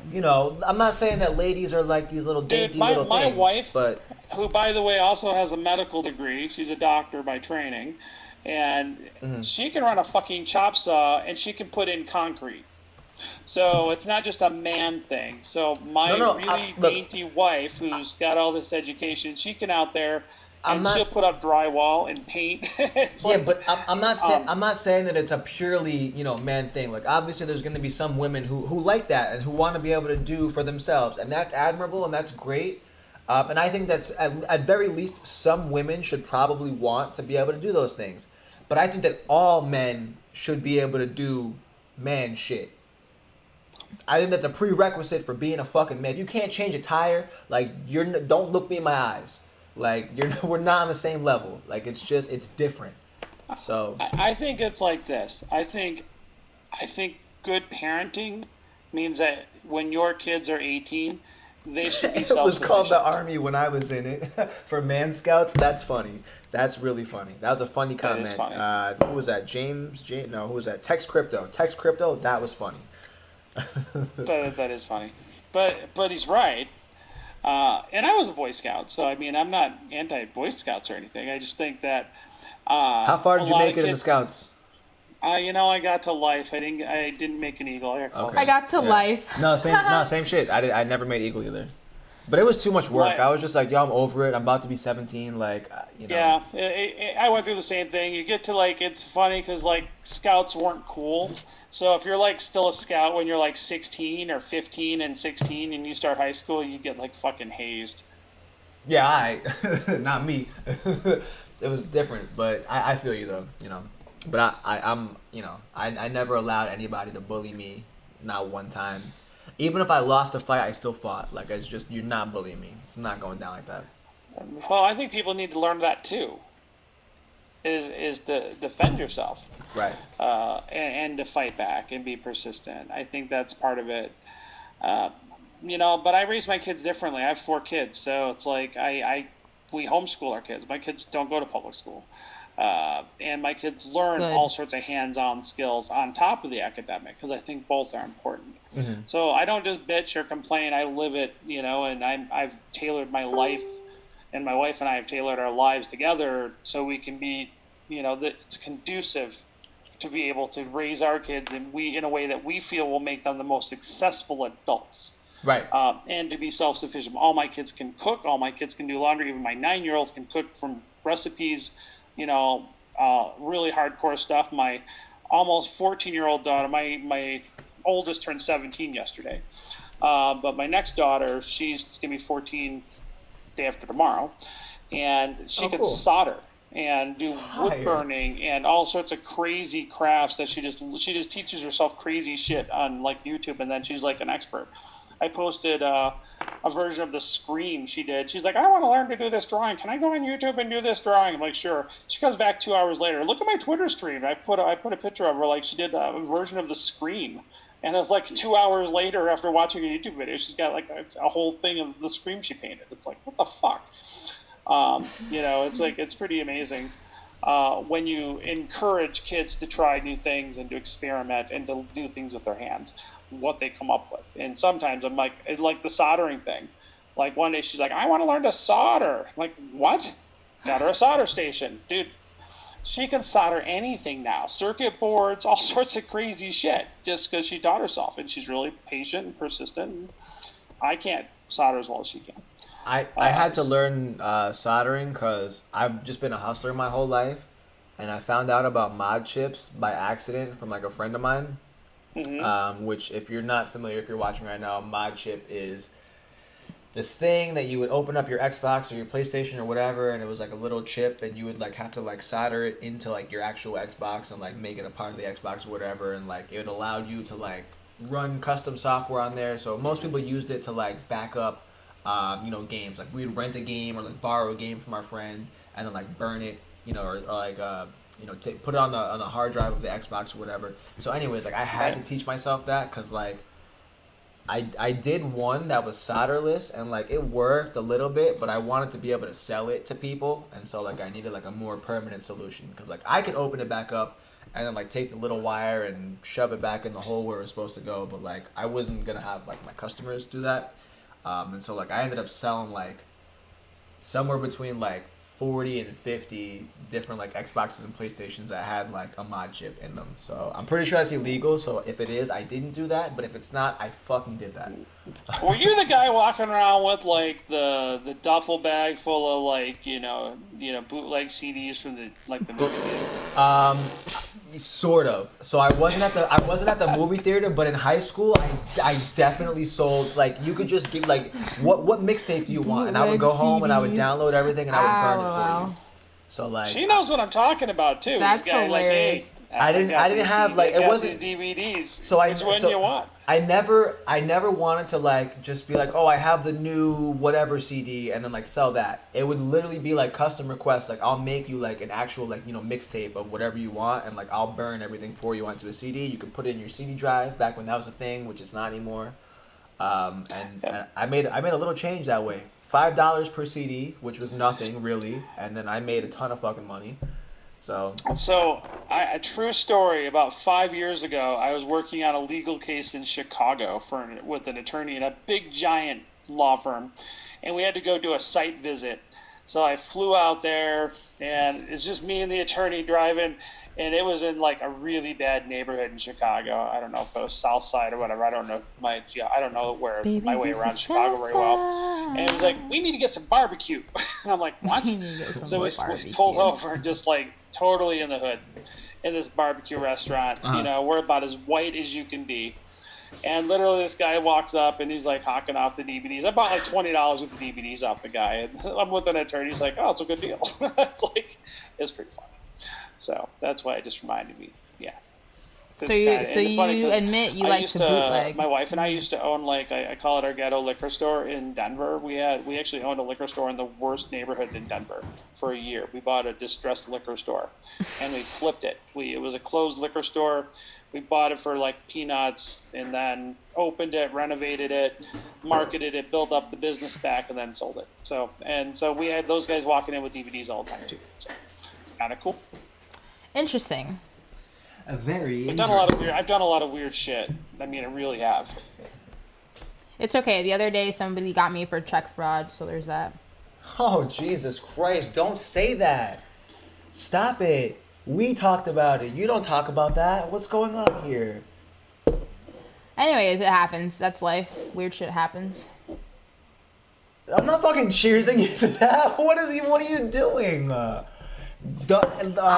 didn't do it. Christ. So you're check kiting? What? I didn't do it. Nothing at all. Nothing, literally nothing I at all. didn't do it. Holy shit. I didn't do it. Oh my god. So are you on bail right now or what? No.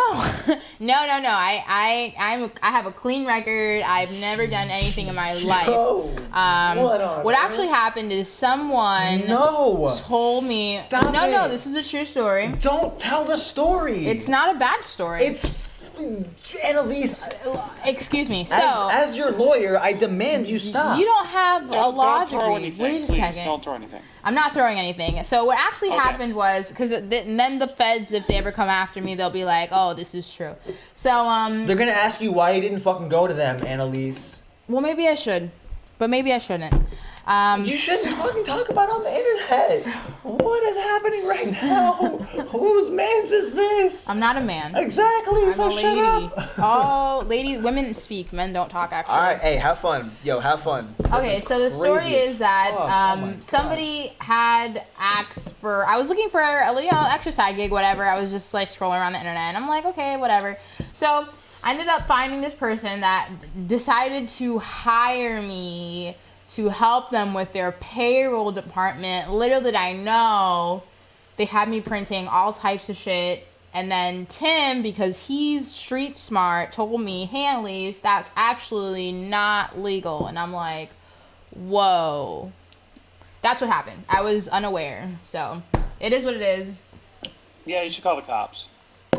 I could. Well, now you fucking have to. I don't have to. You literally have to. I can tell them, be like, look. Yo, we had culpable deniability. We were lit. Everything was fine. And then now, all of a sudden, it's fucking... We? Who is we? Did you get some stuff sent to the house? Envelopes? And what? And whose name? We can hear you. And whose name? And whose name? Envelopes. And whose name? You. They were just still hear envelopes. you. And whose name? But they were just envelopes. But in whose name? But they were just Right, but in whose name though? Just Whose in name? Bits and tokens. Under what company? Bits Right, and tokens. But they were exactly. just envelopes. That So has now I'm that's- involved in your fucking check fraud. No, they were just envelopes. You're just a fucking envelope. Don't They were just envelopes. listen. Oh, 11:35. Stream's over. Like what is what? What? Tim's. You're loosey goosey right now. You don't need no more of this. You don't need this. Not no more. really. I think you're over exaggerating, is what it is. What? What? Yeah. What? You're being sensitive. You're being What? susceptible. That's not even a word. That's not even the word you were looking for. Susceptible. That's not even the word susceptible you were looking for. to nothing. Rob, your what were you bullshit. talking about? Not fucking check fraud. Tell you that much. I was talking about man scouts, not fraud scouts. Listen. I just wanted to share a story. Well, no, you guys said, Who Here's a guys? hint. Make sure you wear rubber gloves with that shit.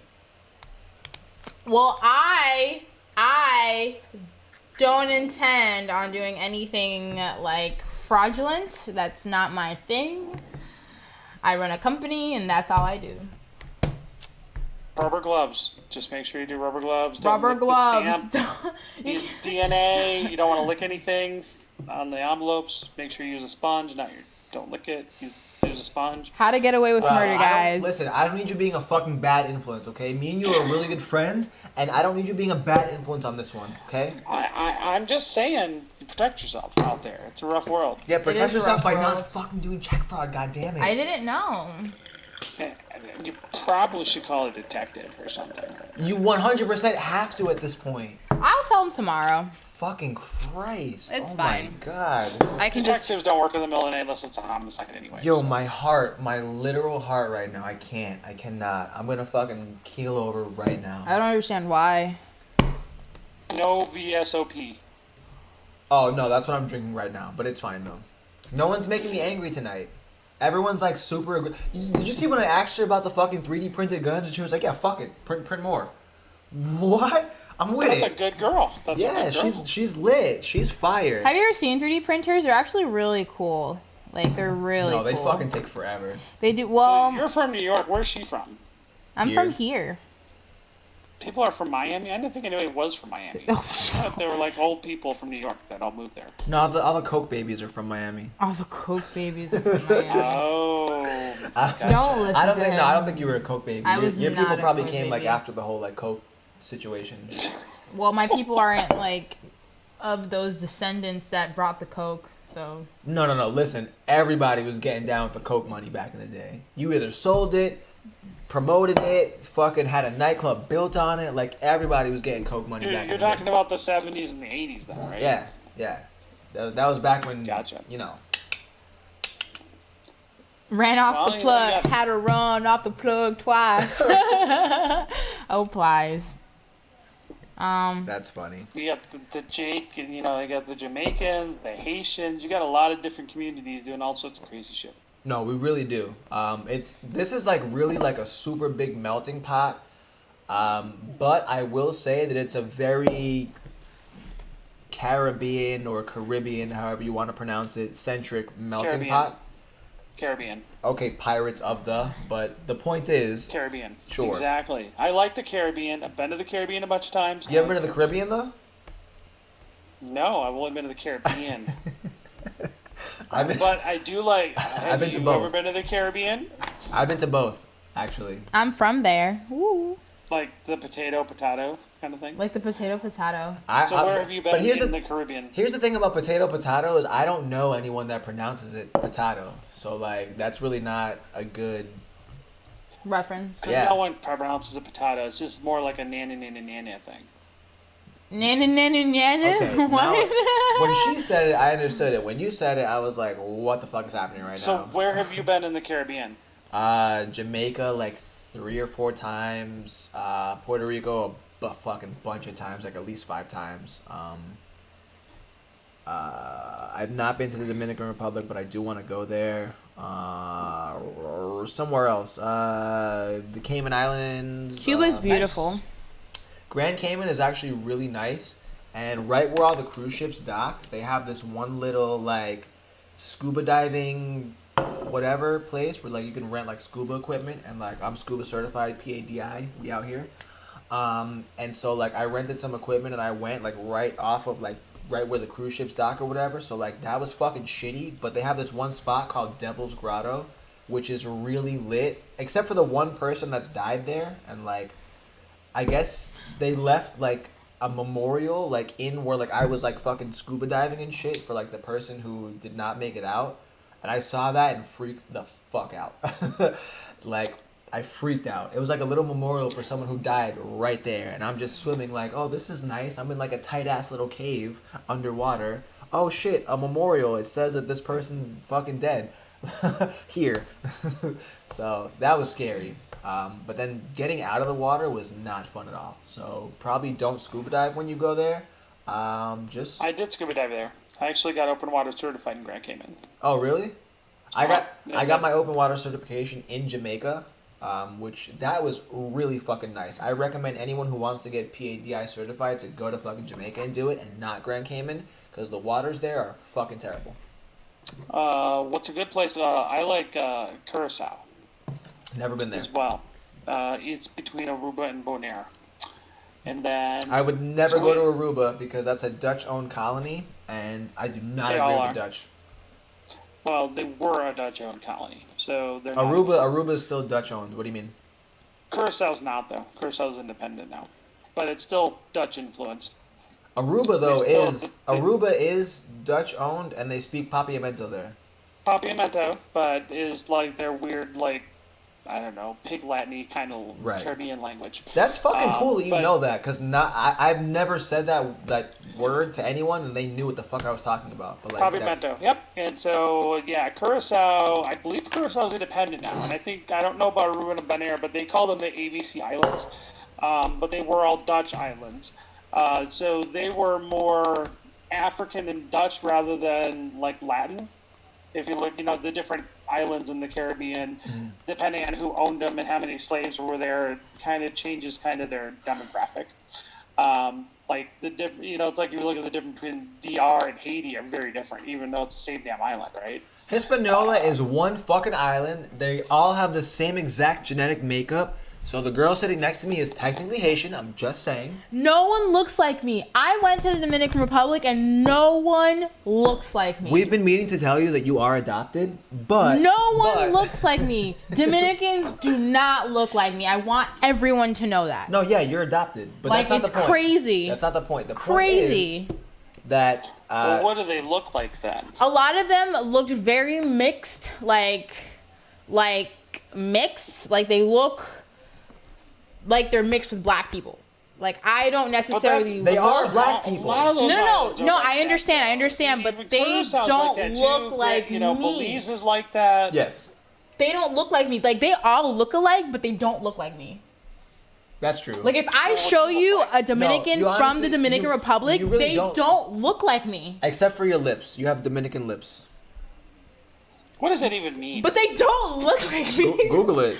I don't- Google it. I'm not Googling Dominican lips. I don't need that in my search history. I'll get in trouble. I'm married. 100%. You're gonna get some weird results that pop up, but like I'm telling I'm you, Googling it for you guys. Go look up Blue What? Waffles, right? that's so fucking fun. Porn is the first thing that comes up. Nobody Google Dominican lips. Now there's penises on my screen. Oh my god. Nobody Google Dominican lips. I lied. Don't do it. At least with your search filter on off, right? Just Yo, kidding. I'm sweating. That was so fucking funny. Oh shit. All right. Public service announcement. Nobody Google that at all. Take that. Fucking put it away, Annalise. Put it away. well, okay, so if you take away the Z, it's fine. Jesus Christ. Anyways, holy shit. Folks, we're gonna be wrapping up here soon. What is going on? It's going downhill fast. Jesus Christ. I just It's that poured my time of the second night. glass. I don't even know if I want to finish this because holy shit. But anyways, I've scuba dived all over the United States, and so my wife and I are from Michigan, so we grew up. So we did a lot of shipwreck diving in cold fresh water in the Great Lakes too. Oh, And cool. that makes you the best diver because you have no visibility and it's cold and it's awful.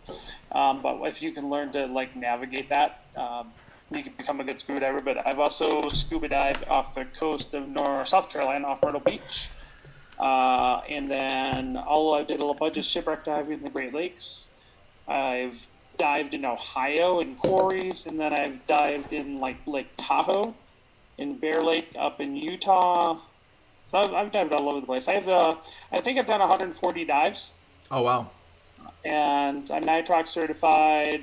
I didn't go to we were in the dive master training, but I didn't want to be a certified dive master because I didn't want to work as a dive master. Yeah. But we went through all that, like, training up until that point, but we also got a lot of technical diving and stuff under our belt. But I think I got about 40 or 50 hours of bottom time scuba diving. So I actually Cool. I'm both SSI and So you're PADI bottom. certified, depending on what it is. I'm only PADI certified, and I've done a lot. I don't have a specific. I know I'm supposed to keep like times and stuff, but like I just did not do that when I was like 16, 17, like when it first happened. But fun fact about me, I used to be rich, and so, well, not me, but like my family used to be like super rich, and so we had this yacht that was like super fucking nice. Like you can Google it. It's a Carver 36M, 36-foot yacht, like super fucking nice. And so we used to go out like fucking every weekend, and we would just go to like different places. Like we would just pull up to a sandbar, we would go to the Keys, we would go here and there. And then this one time I had those little, they call them sea scooters, the little Sea-Doo makes them. It's like a little propeller Right, that you that's hold on got- to. Yeah, you just like hold on to it and go floating around. So for my birthday, my parents used to do this thing where like for my birthday, since I was older, like they would do fun shit that they wanted to do, which was really fucking annoying since like 14, 15, 16, and 17 were like my worst fucking birthdays ever. But they used to take me like all these places like that they wanted to go to, but it would be like for my birthday. Anyways, we went to like somewhere in the Keys this one year, and then I got a sea scooter from Sea-Doo for my birthday, and I was like, all right, this is actually kind of lit. So we go out to this fucking spot, and I'm sea scooting around. Everything is fine, real shallow, nothing crazy. But I got all my gear on, and I see a barracuda, and I fucking freeze up because I have like a gold necklace, a gold bracelet, like a gold ring on. Like I'm shiny, and barracudas, if you know anything about them, Shiny. barracudas like shiny shit. I don't know what it is about them, but they see some shiny shit and they want to fucking just go for it. And I'm talking about this thing is like, damn, you can't see the studio right now, but like the distance between me and the camera, which is maybe like, 5-6 feet. What is that? Anyways, that's where it was a great barracuda too, because like I had to do my research on this shit.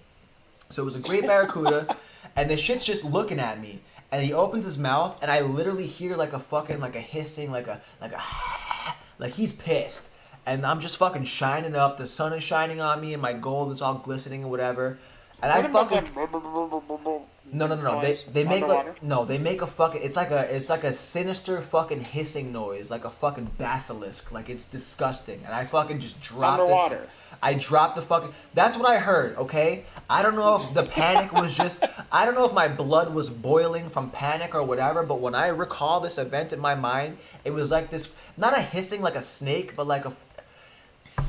It was one tone, and it just kind of went, and like it met my ears, and I was just like, fuck this. So I dropped the sea scooter, and I'm like running like on top of the fucking water back to the boat. And like the way the current was going, it brought the sea scooter back to the boat, and my dad was like, yo, jump in and fucking get it. And I'm just like, absolutely not, you're crazy as fuck, it's gone. $400 down the drain, we can afford it, no big deal, I am not getting back in the water for the rest of my life. Anyways, he jumps in, gets a sea scooter and saves it, and like, I guess they sold it because like I've never seen it since then. But that was my second like crazy run-in on that fucking sea scooter, and like I just will never again own one. The first time we were So you were walking on water? I was that scared that I just was moving so fast that I was on top of water. that wasn't like even the scariest shit. The scariest shit was like I was just like, all right, cool, whatever. Let's put out the dive flag. You've seen a dive flag before. It's like a red and white like stripe, like it has a stripe diagonally down the middle or whatever. Whatever. Anyway, so we put out the dive flag to let people know like don't boat in this area because someone's diving. So I'm down in the fucking depths of the water and like it's like dark at the surface, but then like at a certain point like I can start to see a little bit, and there's just nurse sharks, like 30 of them, just like they do circles, like they just kind of circle around with each other or whatever, and like there's like different layers to it. So there's like the bottom layer, then like a medium layer, and like the top layer. They're just all fucking circling in all different directions, and I fucking literally like almost took a shit in the water, like no way. So I fucking zoom back up, I'm out of the water, and I didn't use the thing again until the fucking time with the Barracuda, and I was just I used that sea scooter fucking 2 times in my life, and had to just be like, no, there's no way. This is not made for human beings. I'm fine with swimming pools from now on. We out of here. So those are my fun scuba diving stories. Well, we need to go diving sometime. I'm not feeling well. I think I'm gonna go to bed. Okay. Bye. Bye. No, it's nice talking to you, Rob. Well, I hope you feel better. Bye. You know what? And I honestly whatever. probably drank too much wine. Probably. That's your second cup. It was.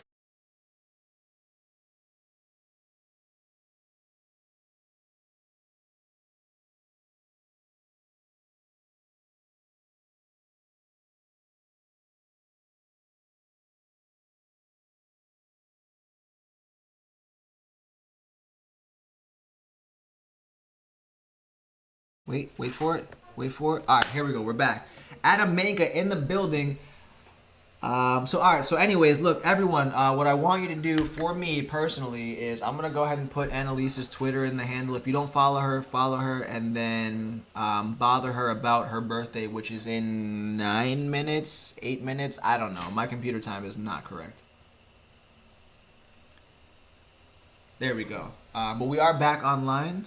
So, yeah, we can definitely dive one day. That's totally fine by me. But also, no. I'm scared. I would protect you. I don't fucking need protection.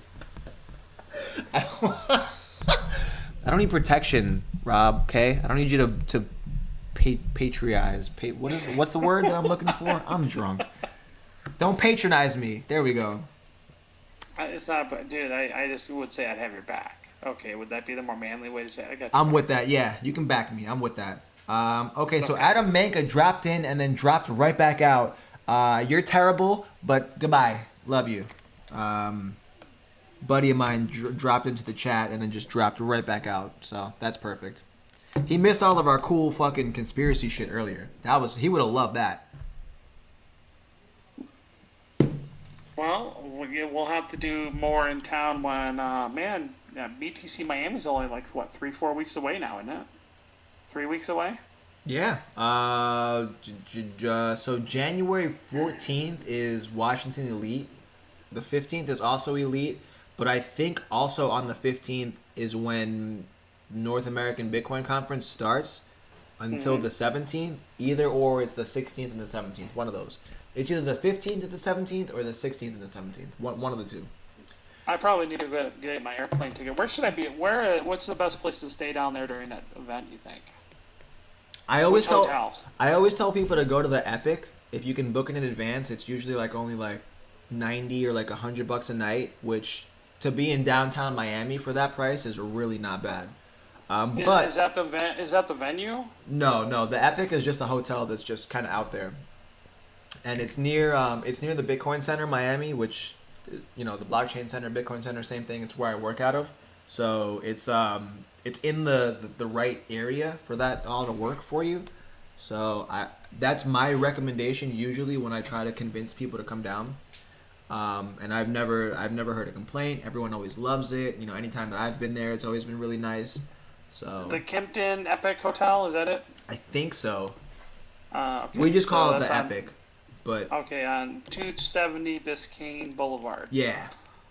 All right. I'll check it out. I need to figure out where I'm staying. I mean, fly down. if anything, look into whatever your options are. But I enjoy that particular space personally. I think that's reasonable. Absolutely. The prices aren't bad comparatively because a lot of the other stuff is 100 plus over there, and it's usually like between 90 and 100 if you get it in advance. So Cool. Well, my brother, I think I'm gonna have to call it because I actually have to work tomorrow. Um, so do I. I but got a live stream I'm doing at 12 noon, so be there, be square. But yeah, no, I will. I will let you go. I'm not gonna hold you here. cool. Right. I got my wife's like going like you gotta go to sleep because you gotta get up. Oh, I'm like, yeah, I do actually. But dude, I enjoy this and I like where our random conversations go. To be honest, it's a good relief. Other than like, tell me about your project.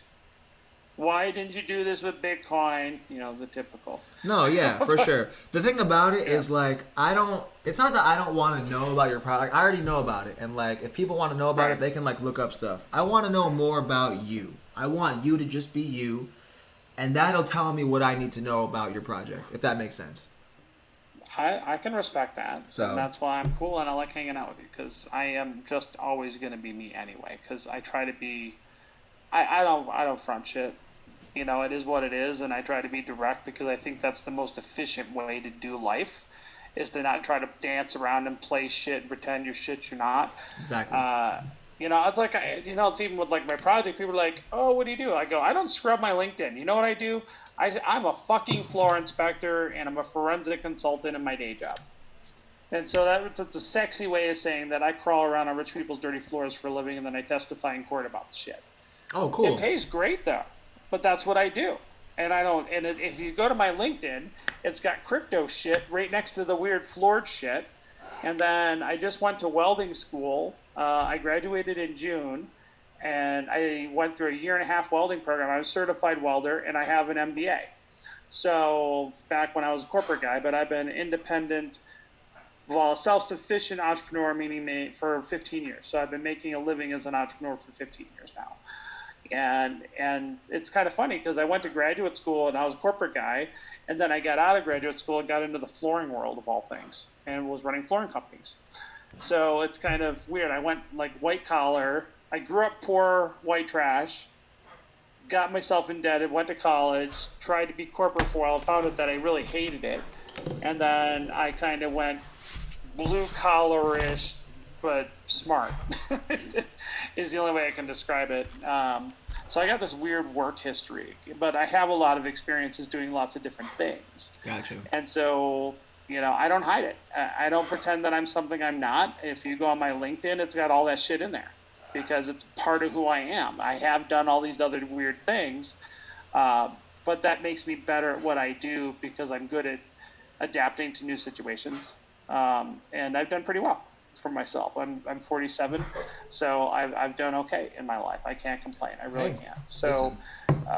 but unlike a lot of people in crypto, it's funny. You'll see someone who's like 35 years old, and they got 4 years worth of work history on their LinkedIn, and then there's nothing else. It's like, okay, either you did shit jobs or you were in jail.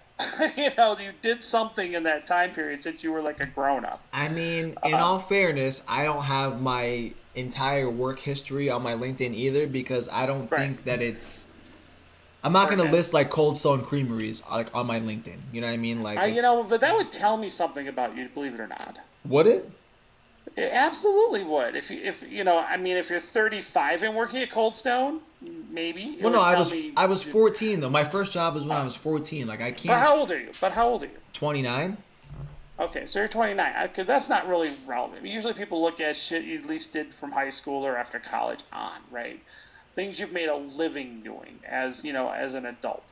That's usually what people would expect in a work history. I don't expect you to put your, you know, your 14-year-old kind of like, you know, grocery bagging. I mean, or to be that. honest though, technically, like I've only made an actual living where I've been able to like live. Jesus Christ, dog, what are you doing? I've only been able to make like a living off my most previous job prior to me being in the crypto space, and then also the crypto space. Other than Right. that, like I wasn't really making like a living per se, doing anything that I could list on my LinkedIn. And you know what? That's not necessarily an issue though. And you know why? because you're probably not out there trying to get someone to invest in your project or what have you. And a lot of people basically scrub their background because it doesn't meet the image they're trying to project now. But usually they're kind of scammy. True. I get that. Yeah, I get that. And that's my whole point is like, that's not authentic. And I always tell people, we're still going to write that little article we're going to talk about. This is that thing about what's truly being authentic and what is bullshit. And, at my age, I have to have work history because I've done shit for my age. And I've done a lot of stuff. But and you can weave it around. I mean, look, I sell people, I'm an entrepreneur. I've been an entrepreneur. I've had a couple wins along the way. And I've been I've had a couple things that went on simultaneously, like the liquor store. I was still running a construction company while I owned a liquor store because the liquor store was an investment property for us. So that's on my thing. And then I did radio on the weekends. Cool. And I was very active in community groups and networking groups because, that's how you build business, through business development and networking. And so it's funny because I've done all these things and a lot of these things overlap because I'm like, dude, I'm a fucking go-getter. I'm even at my age, I'm still hungry. I'm not satisfied yet. I'm not satiated. I'm not where I want to be in my life. And I'm going to still work hard and I'm going to struggle and I'm going to keep getting up until I fucking win. And that's not going to stop. And you know what? I haven't lost money on anything. Well, I've never lost anybody else's money ever. I've never done a bankruptcy. And everything that I've done since, pretty much anything, every business that I've done since probably 2008's made money. And so prior to that, with some of my early startups, I lost money. But everything I've done since then, they weren't all big wins, but I've made money with all of them. And I haven't, gone out of business or bankrupt. If I shut something down, it's just because it wasn't a great idea. But I didn't lose money on them. And I think I want to see more of that in crypto. Because the crypto space is not honest about what it is. And I think that's holding back adoption. Because there's just so much fraud. And the thing is, unlike crypto projects, I'm out every day talking to fucking potential customers for our project and users, and I'm talking to them. And the number one thing I hear, believe it or not, everybody's heard of Bitcoin. I haven't found any retailer yet, and I've talked to lots of them. I haven't found one that hadn't heard of Bitcoin. But you know what? Every one of them thinks it's a scam. Every one of them says it's fraudulent, and they've only heard bad things. So everybody's heard of it, but it's got a really, really horrible reputation among the average person on the street. Speaking of, I was talking remember when we had that long conversation the other day that we probably should have recorded about like the Bitcoin halving and like why the Litecoin halving like didn't pop off how like we thought it would or whatever. Right.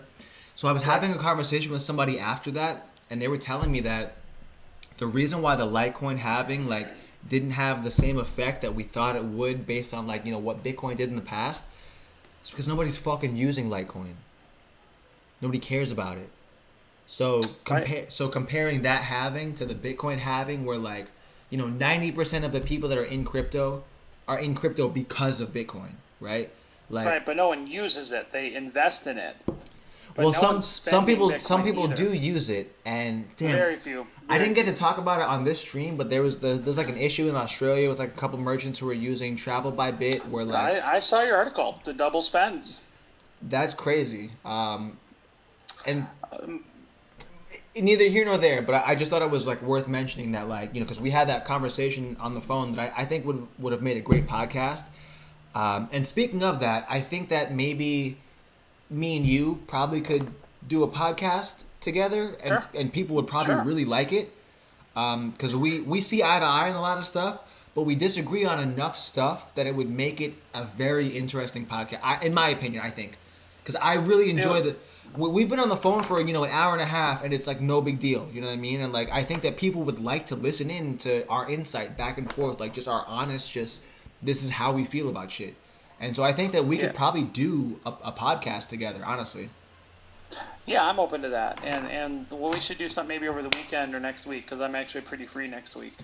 But yeah, I think it's interesting. I mean, it's funny because I'm a natural skeptic because I've seen so much bullshit and hype in small business in general for decades. So I'm Right. just like, and usually when people who haven't really done much in the world tell me how this thing is going to work, and I'm like, and you point out something, well, things are different now than the last time that happened. No, it's just going to do it again. But there's a lot of different things that have happened since that happened before. Doesn't mean it's going to happen again. History doesn't repeat itself, but it does rhyme sometimes. I think Right. that might have been And- a Mark and- Twain quote or some shit. Oh, I agree with that, but you also, so this is my take, is someone who has a project that is going to have Bitcoin pairs, and someone who personally owns Bitcoin Right. as an investment. I want nothing more than I want John McAfee to eat his dick. Right? I really want, you know what I mean? I've never I really heard want, someone say that. you know, no, but you know what I'm saying is I really believe, I actually don't want him to eat his dick. But the fact is, I want to see Bitcoin, and I would love nothing more for the having to work. Because if Bitcoin literally goes to 100 grand or whatever, and 10x's or 20x's from where it is now, my project will fucking be skyrocketing along with it. All right, so I've got a self-interest there. To me, between my own investment and my own project, if Bitcoin does everything they're saying it's going to do in May, my life is fucking permanently altered for the better, and I can do anything I want in the world. That's the fact. True. If the halving happens the way it is, I'm still skeptical. That's true. Okay. And so to me, I have all the reasons in the world that want it to happen. And so to me, look, I'm excited. Like, wow, this is crazy. Maybe something crazy will happen. And that's the optimistic part of me. But the skeptical part of me says, well, the market's very different than the last halving. And, all the people I know that said, the bear market was going to be over by now, it's not. And the same people that are saying the bear market should have been over a year ago are the same people that are telling me that the halving is going to make this giant effect.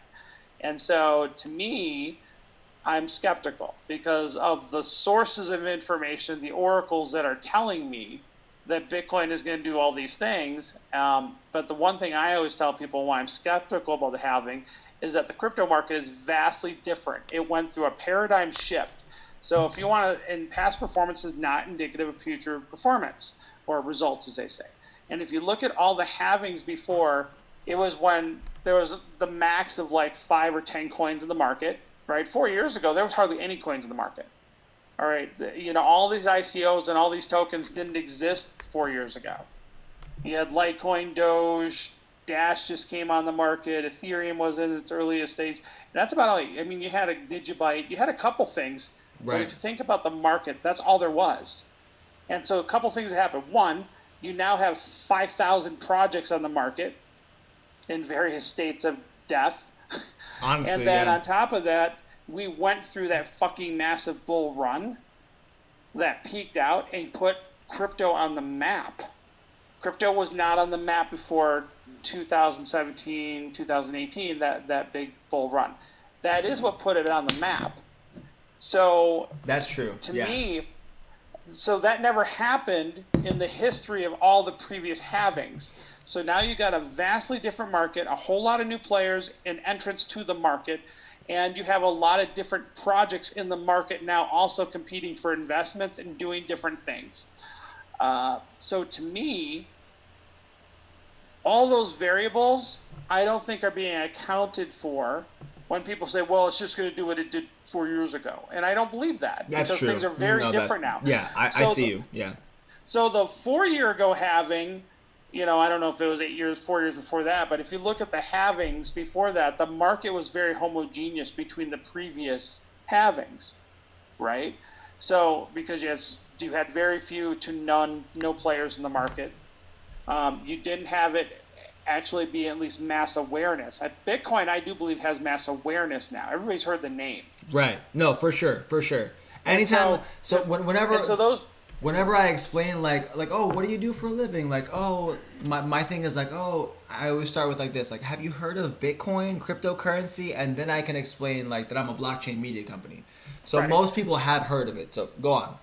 Yeah, and that's my experience too. And so that didn't happen all those years ago. And so to me, I believe fundamentally that will have an impact on what will happen with this halving.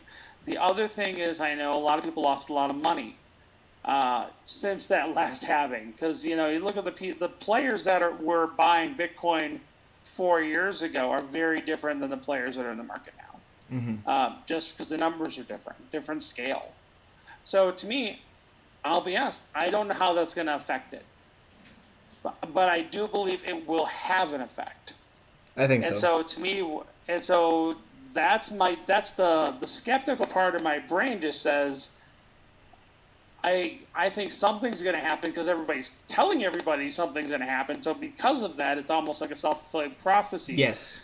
But I believe there'll be a bump, and I believe I think it'll be short-lived, because I think it's going to be a lot of hype and not actually. I don't believe the block reward halving is going to change things that much for the people that are in this space. And part of the other reason is that you have these massively more efficient miners that are coming up. The latest generation of miners are so much more efficient that it'll take up some of that. So I don't think know. that the original vision of Bitcoin ever accounted for ASIC mining. Nope. I don't think that was ever part of the thought at all, that someone's going to design hardware that makes it possible to just mine Bitcoin. I don't think anyone ever thought of that. And you know what? That changes things, because that creates a huge barrier to entry now. And you want to hear another take that before I leave here Go ahead. that people won't like. I believe that early mining, and I don't have an issue with it, but if you're mining a coin, you want to talk about that person was fairly mined. I'm like, oh really? You mined it when it was like a half or a tenth of a cent or a thousandth of a cent. It's at 1 sat, and you mined it on a fucking, CPU, not even a GPU or whatever, and you did that for 2 years, and you racked up 1 million of these things.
Okay, I think I fixed it. You, Okay. are you done breaking stuff? I fixed it. We went so long that the batteries died on this. So what happened is I fucked up, and apparently I got drunk the other day and left all of my equipment at the office, and so I had to scramble and put together a new way to stream, because we stream from a professional camera that has HDMI output, and so I use a bunch of different equipment to get the audio and get everything like the audio from these Rode microphones goes into the camera, into an HDMI cable that's 50 feet long, into this little dongle over here to get all that stuff combined, and it's a lot of work. And so I left most of my equipment in Miami, and I fucked up. And so this one doesn't use this recorder that gets the sound uses 2 AA batteries, where the other one uses 4. So we never usually have this issue with the other one where the sound will cut out. It was a problem when we first started streaming, but I fixed it since then. But anyways, here I am, and we fixed it. So continue. Perfect. So yeah. So my take is, I personally would benefit, and my project would completely benefit if all the hopium addicts in the Bitcoin space are correct. I am skeptical based on the differences in the structure of the market today than it was at the last halving that it will have the exact same effect. So I have reserved interest, and I'm watching closely what's going to happen. Yeah. For me personally, I've recently become crypto agnostic, which is weird. So I don't know where I'm going to stand. But I've always had this one stance, and it was before I ever got into crypto. And I used to tell people, I don't care if everybody wants tomatoes or whatever it ends up being, like whatever the currency ends up being, I want it so that way I can be free to do whatever I want. So regardless whether Bitcoin is the one that wins or Cardano, this, that, whatever else, I don't care. I would like to have the winning currency. So that's me. Maybe it's Tusk. Maybe it's Tusk. I would love for it to be Tusk because I know a guy. So what I think the vision of the world will be at some point is that there'll be lots of different cryptos kind of working in different industries or different places, all seamlessly atomic swapping between each other. And the analog for that is, every country in the world right now has their own fiat currency, and they pretty seamlessly connect and swap between each other. And I think there will be something similar in crypto. The difference is that, instead of maybe having sovereign entity creating crypto, maybe a group, let's call it a trade association or a nonprofit in the grocery store industry creates grocery store crypto. And grocery store crypto talks to ski resort crypto. And maybe there's a crypto for the hospitality industry or you know what I'm saying? And to me, every one of those industries have their own little nuances that you can program the money to fit their purpose. And to me, that's the benefit that we don't talk about enough, is that you can create a currency for an industry that solves a problem that's absolutely designed for that industry, that may have features not necessary for other industries.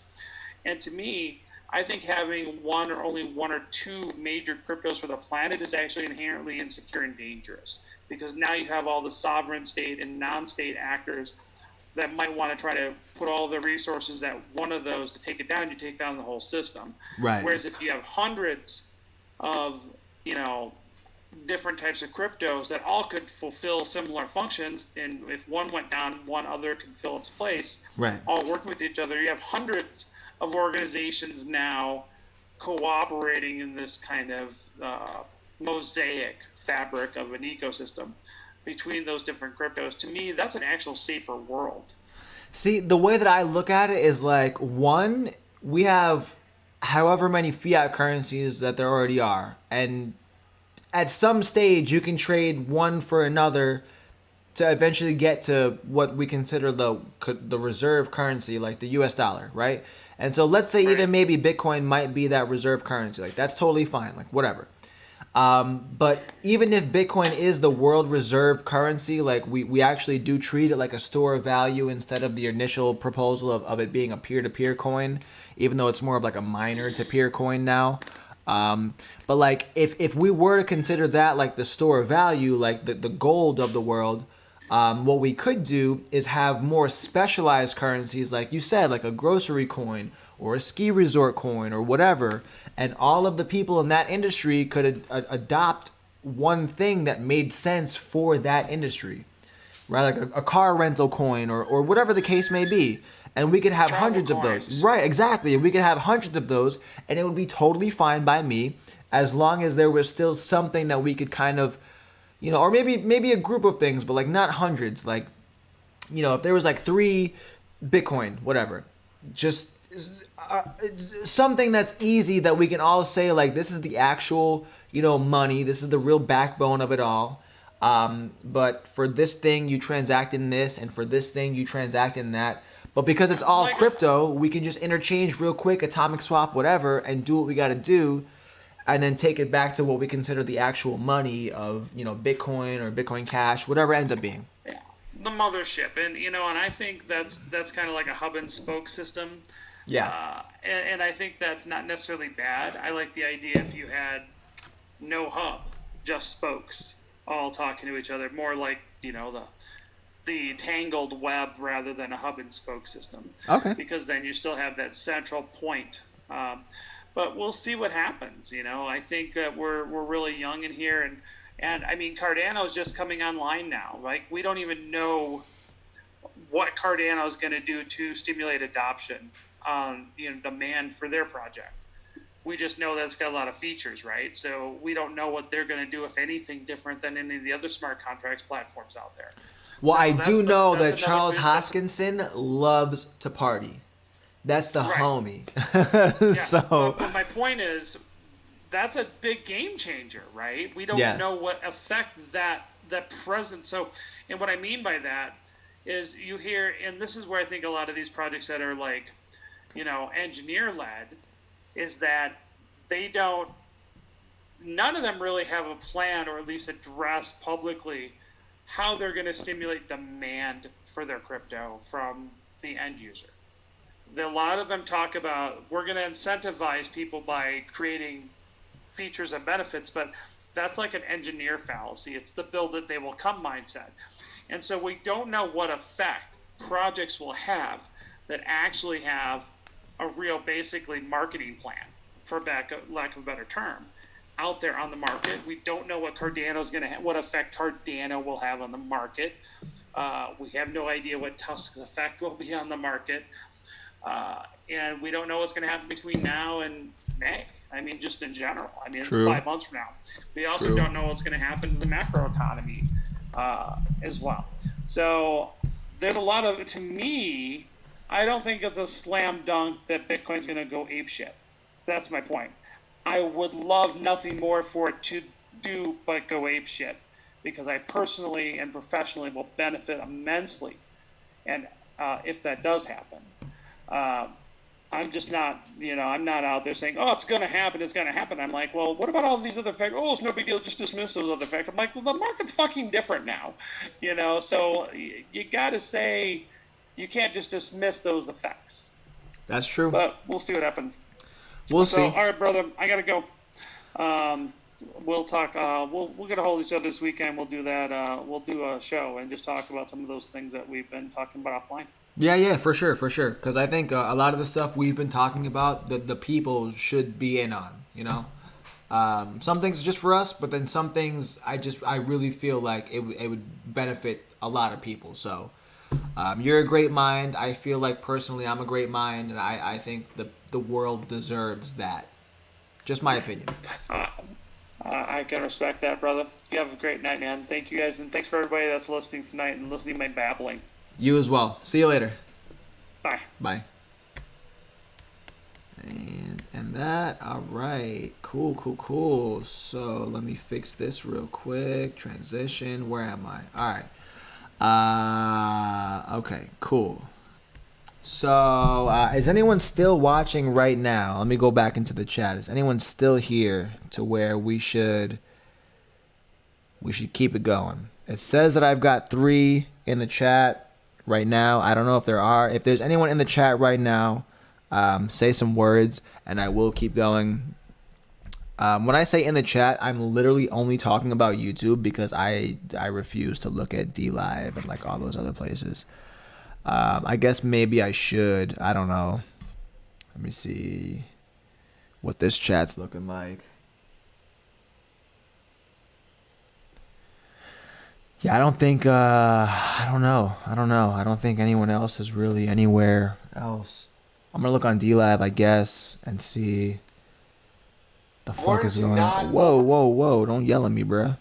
Relax. Oh, you're yelling at me still. It's ridiculous. All right, so we got one additional follower on support each other. Love you. I will follow.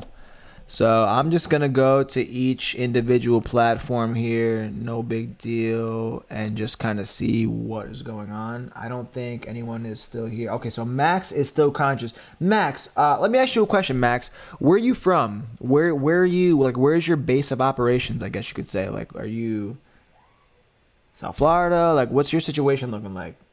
Not that I'm trying to like run up or like stalk you or nothing. Like, I'm really curious. Like, you know.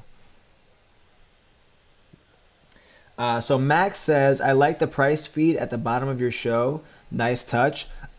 Interestingly enough, that's actually coming from bitsandtokens.com. So what I did was I took, the program I use to live stream, I'm 100% transparent. I use OBS, which is Open Broadcaster Software, I think it stands for.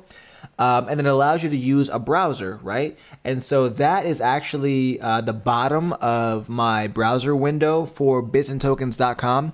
And so basically, I just cut the bottom 30 pixels of that browser and put it into. So I have 800 pixels by 30 pixels, which is the bottom of my browser. And I've used that from bitsandtokens.com to just show the prices. And those prices are live because I have it set to update automatically. So they're a little bit slow because it's coming from whatever source it's coming from to the website, then to OBS, then to YouTube or wherever you're watching me at, right? Well, you're watching at YouTube. So it is a little bit slow. So don't go like, you know, adjusting your trades or whatever based on the prices you see there. It's really just so like newbies can see, what the price is doing and whatever. And like if something crazy happens, we can talk about it because it's right there on stream. But thank you. I appreciate that you like that. Since you like it, I'm actually going to incorporate something like that and or that same thing into tomorrow's stream, which I'm doing with Crypto Finally, which if you don't know my homegirl Rachel, she's got like 20K or like 21K, like some crazy number on Twitter. Everybody loves her. She's amazing. Crypto Finally. So me and Crypto Finally are gonna do a show tomorrow. It's gonna be called Finally Friday, where basically at noon tomorrow we're gonna stream and just kind of wrap up the week and just talk about like all the news for the week. Like this show here really just goes off the fucking rails and we just talk about whatever. And we'll have a guest that's like specific to crypto, but also like I don't want to just talk about their crypto project. Max, honestly, one of these days, if you want to fucking jump on the show, totally fine. 10 pounds sterling, I know who you are, but I'm not going to like throw your name out there like in front of everybody. If you want to jump on the show one of these weeks, like we'll figure it out. But anyways, like this show is really just for the people, by the people. Like we just talk about whatever the fuck. Like if you watch like early in the stream, we're talking about conspiracy theories and like all sorts of just crazy shit. And like this is really like, it's called Drunk Crypto because like it's supposed to be about crypto, but it's just whatever the fuck happens. Like I'm drinking, I hope you're drinking and or smoking. I don't know what your vice is, but maybe it's both, hopefully, whatever the fuck the case may be. But the point is, you know, I just want everybody to kind of, you know, have a lot of fun on this show. And so that's what this is for. But tomorrow is going to be a little bit more structured. Me and Rachel really have a lot of cool stuff planned for you. And Rachel is Crypto Finally. So like we have a lot of cool stuff planned for you. And so that show is going to be really very concise, very cool, and just like straight to the point. So, you know, there's that part with that. But anyway, so like I really appreciate everybody watching. Max says he's from the West Coast.